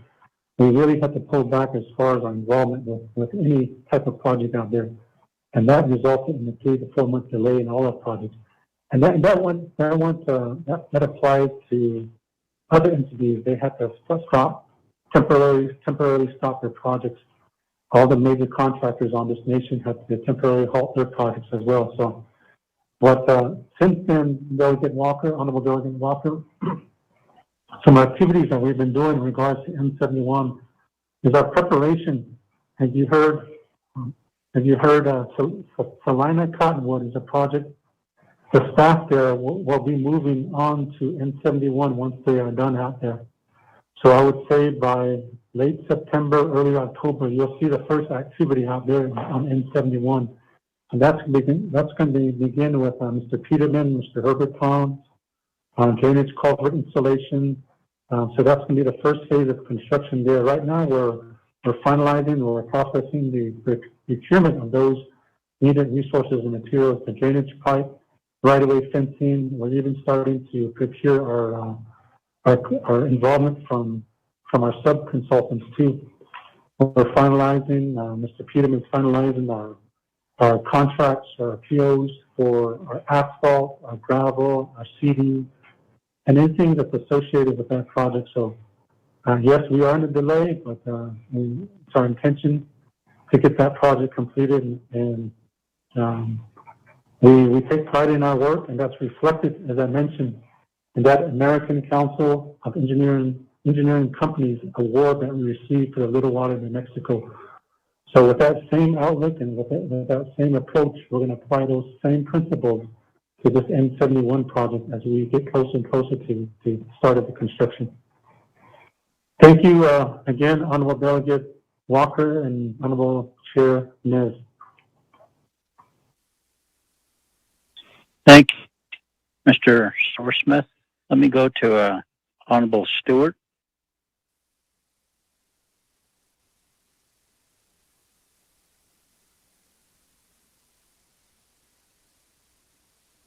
Stewart. All right, then. Okay, Shania. I'm on the line now. I have a.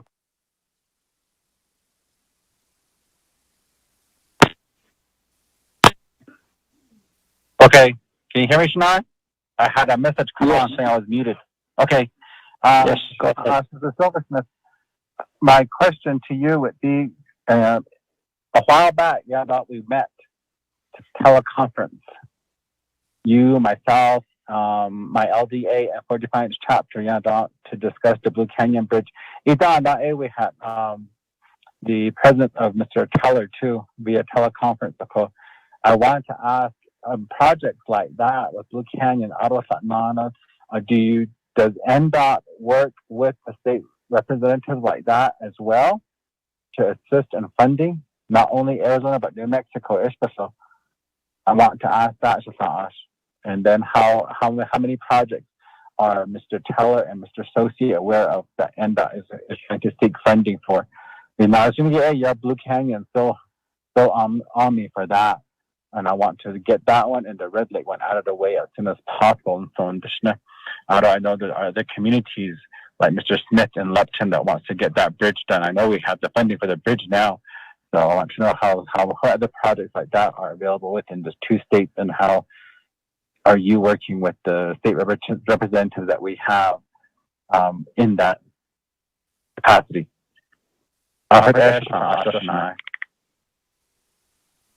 Mr. Silversmith.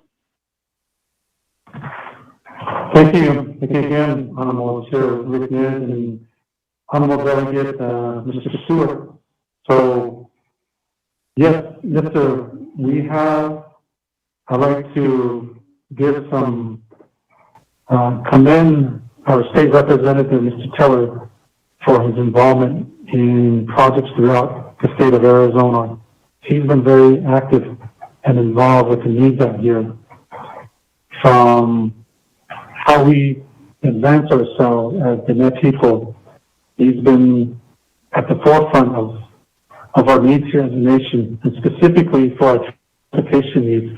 And yes, listen, Delegate Stewart, Mr. Teller has been involved, the state of Arizona.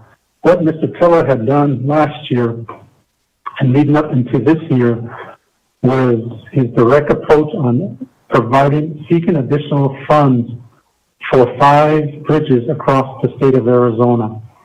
And it went through a series of the process for the state of Arizona as it progresses from one step to the next step, but it was stopped due to the situation that we're in. But going back to the question here, Mr. Teller, and through the involvement of Navajo DOT, Representative Teller, we were seeking, I believe it was $16 million for funding for bridges in Steamboat, in Lupton, I believe it was in Crystal, Mini Farms, Nazlini, and Chinle.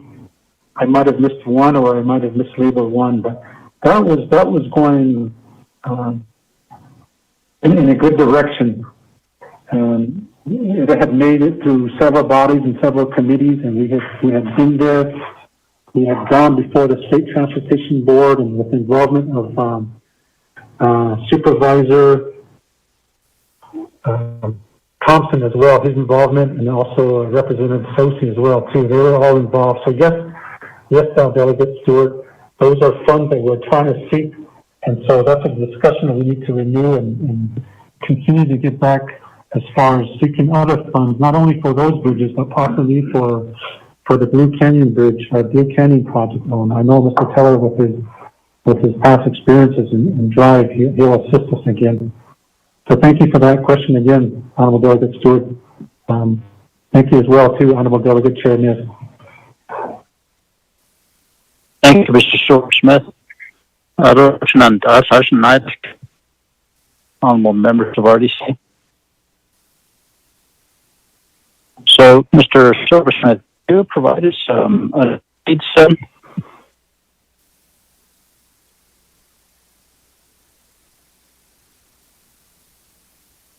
Mr. Silversmith? Honorable Chair Rick Nez, you were cut off. Can you repeat your question, sir? Could you provide us your unmet needs? Okay. Yes, we have our unmet need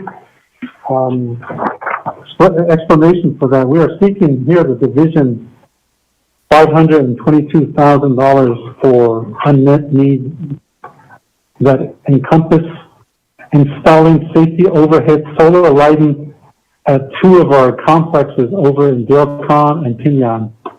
Presently, our lighting is not sufficient there to disrupt or to prevent any vandalism or any breaking out there. Even though those complexes are nicely fenced in, we still could use some additional lighting to light up those blind areas out there. So we are seeking funds for that in the amount of $250,000.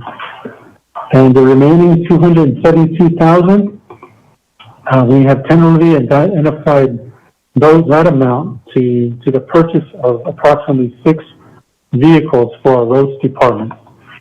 Presently, we have a fleet of over 25 vehicles in our Department of Roads, and other departments as well, but specifically for our Department of Roads there, we have vehicles that are approaching over 250,000 miles on there. So we're able to secure funds just recently, and we're able to procure 10 one-ton trucks to replenish and take over some of those 25 vehicles that we have. So we're still lacking roughly about maybe 10 to 15 other vehicles that we need. And these vehicles are going to be used on a daily basis by our heavy equipment operators and laborers as we go about and blading our dirt roads and addressing other routine maintenance services across the nation. So as you can imagine, with this vastness of our reservation, those vehicles are used every day. So six vehicles are planned to be spent with this money, this 272. So altogether, again, Delegate Chair Nez, the 522,000 is our unmet needs request. Thank you. Thank you, Mr. Smith. Honorable members of RDC, any last comments or questions?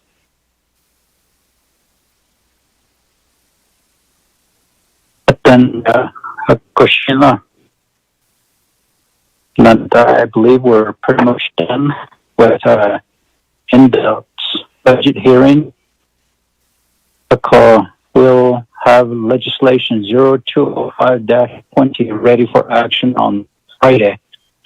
So we'll everybody before RDC at that time again.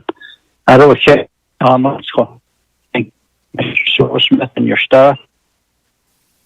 everybody today. Hello, honorable members of RDC. We'll continue our budget hearings tomorrow, and we'll begin with the Division of Community Development. After that, Navajo EPA. That will probably take more later tomorrow, so we look forward to having our teleconference again tomorrow. So thank you very much. I believe we'll adjourn for the day and start again tomorrow. Thank you very much. So safe out there. Currently 2:37.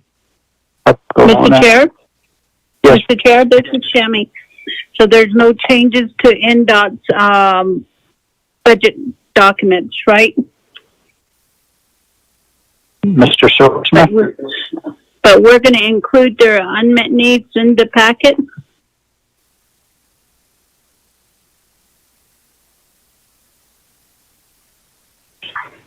How we normally do, Ms. McGee?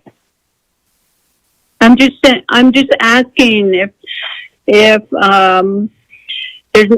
since there's no changes to NDOT, the only thing that we're including is the unmet needs. I believe so. Yes. Perhaps Okay. with all the programs. I just need all of those documents finalized and given to me by Thursday afternoon. Appreciate it. Thank you. Thank you, Ms. Thank you. See you tomorrow.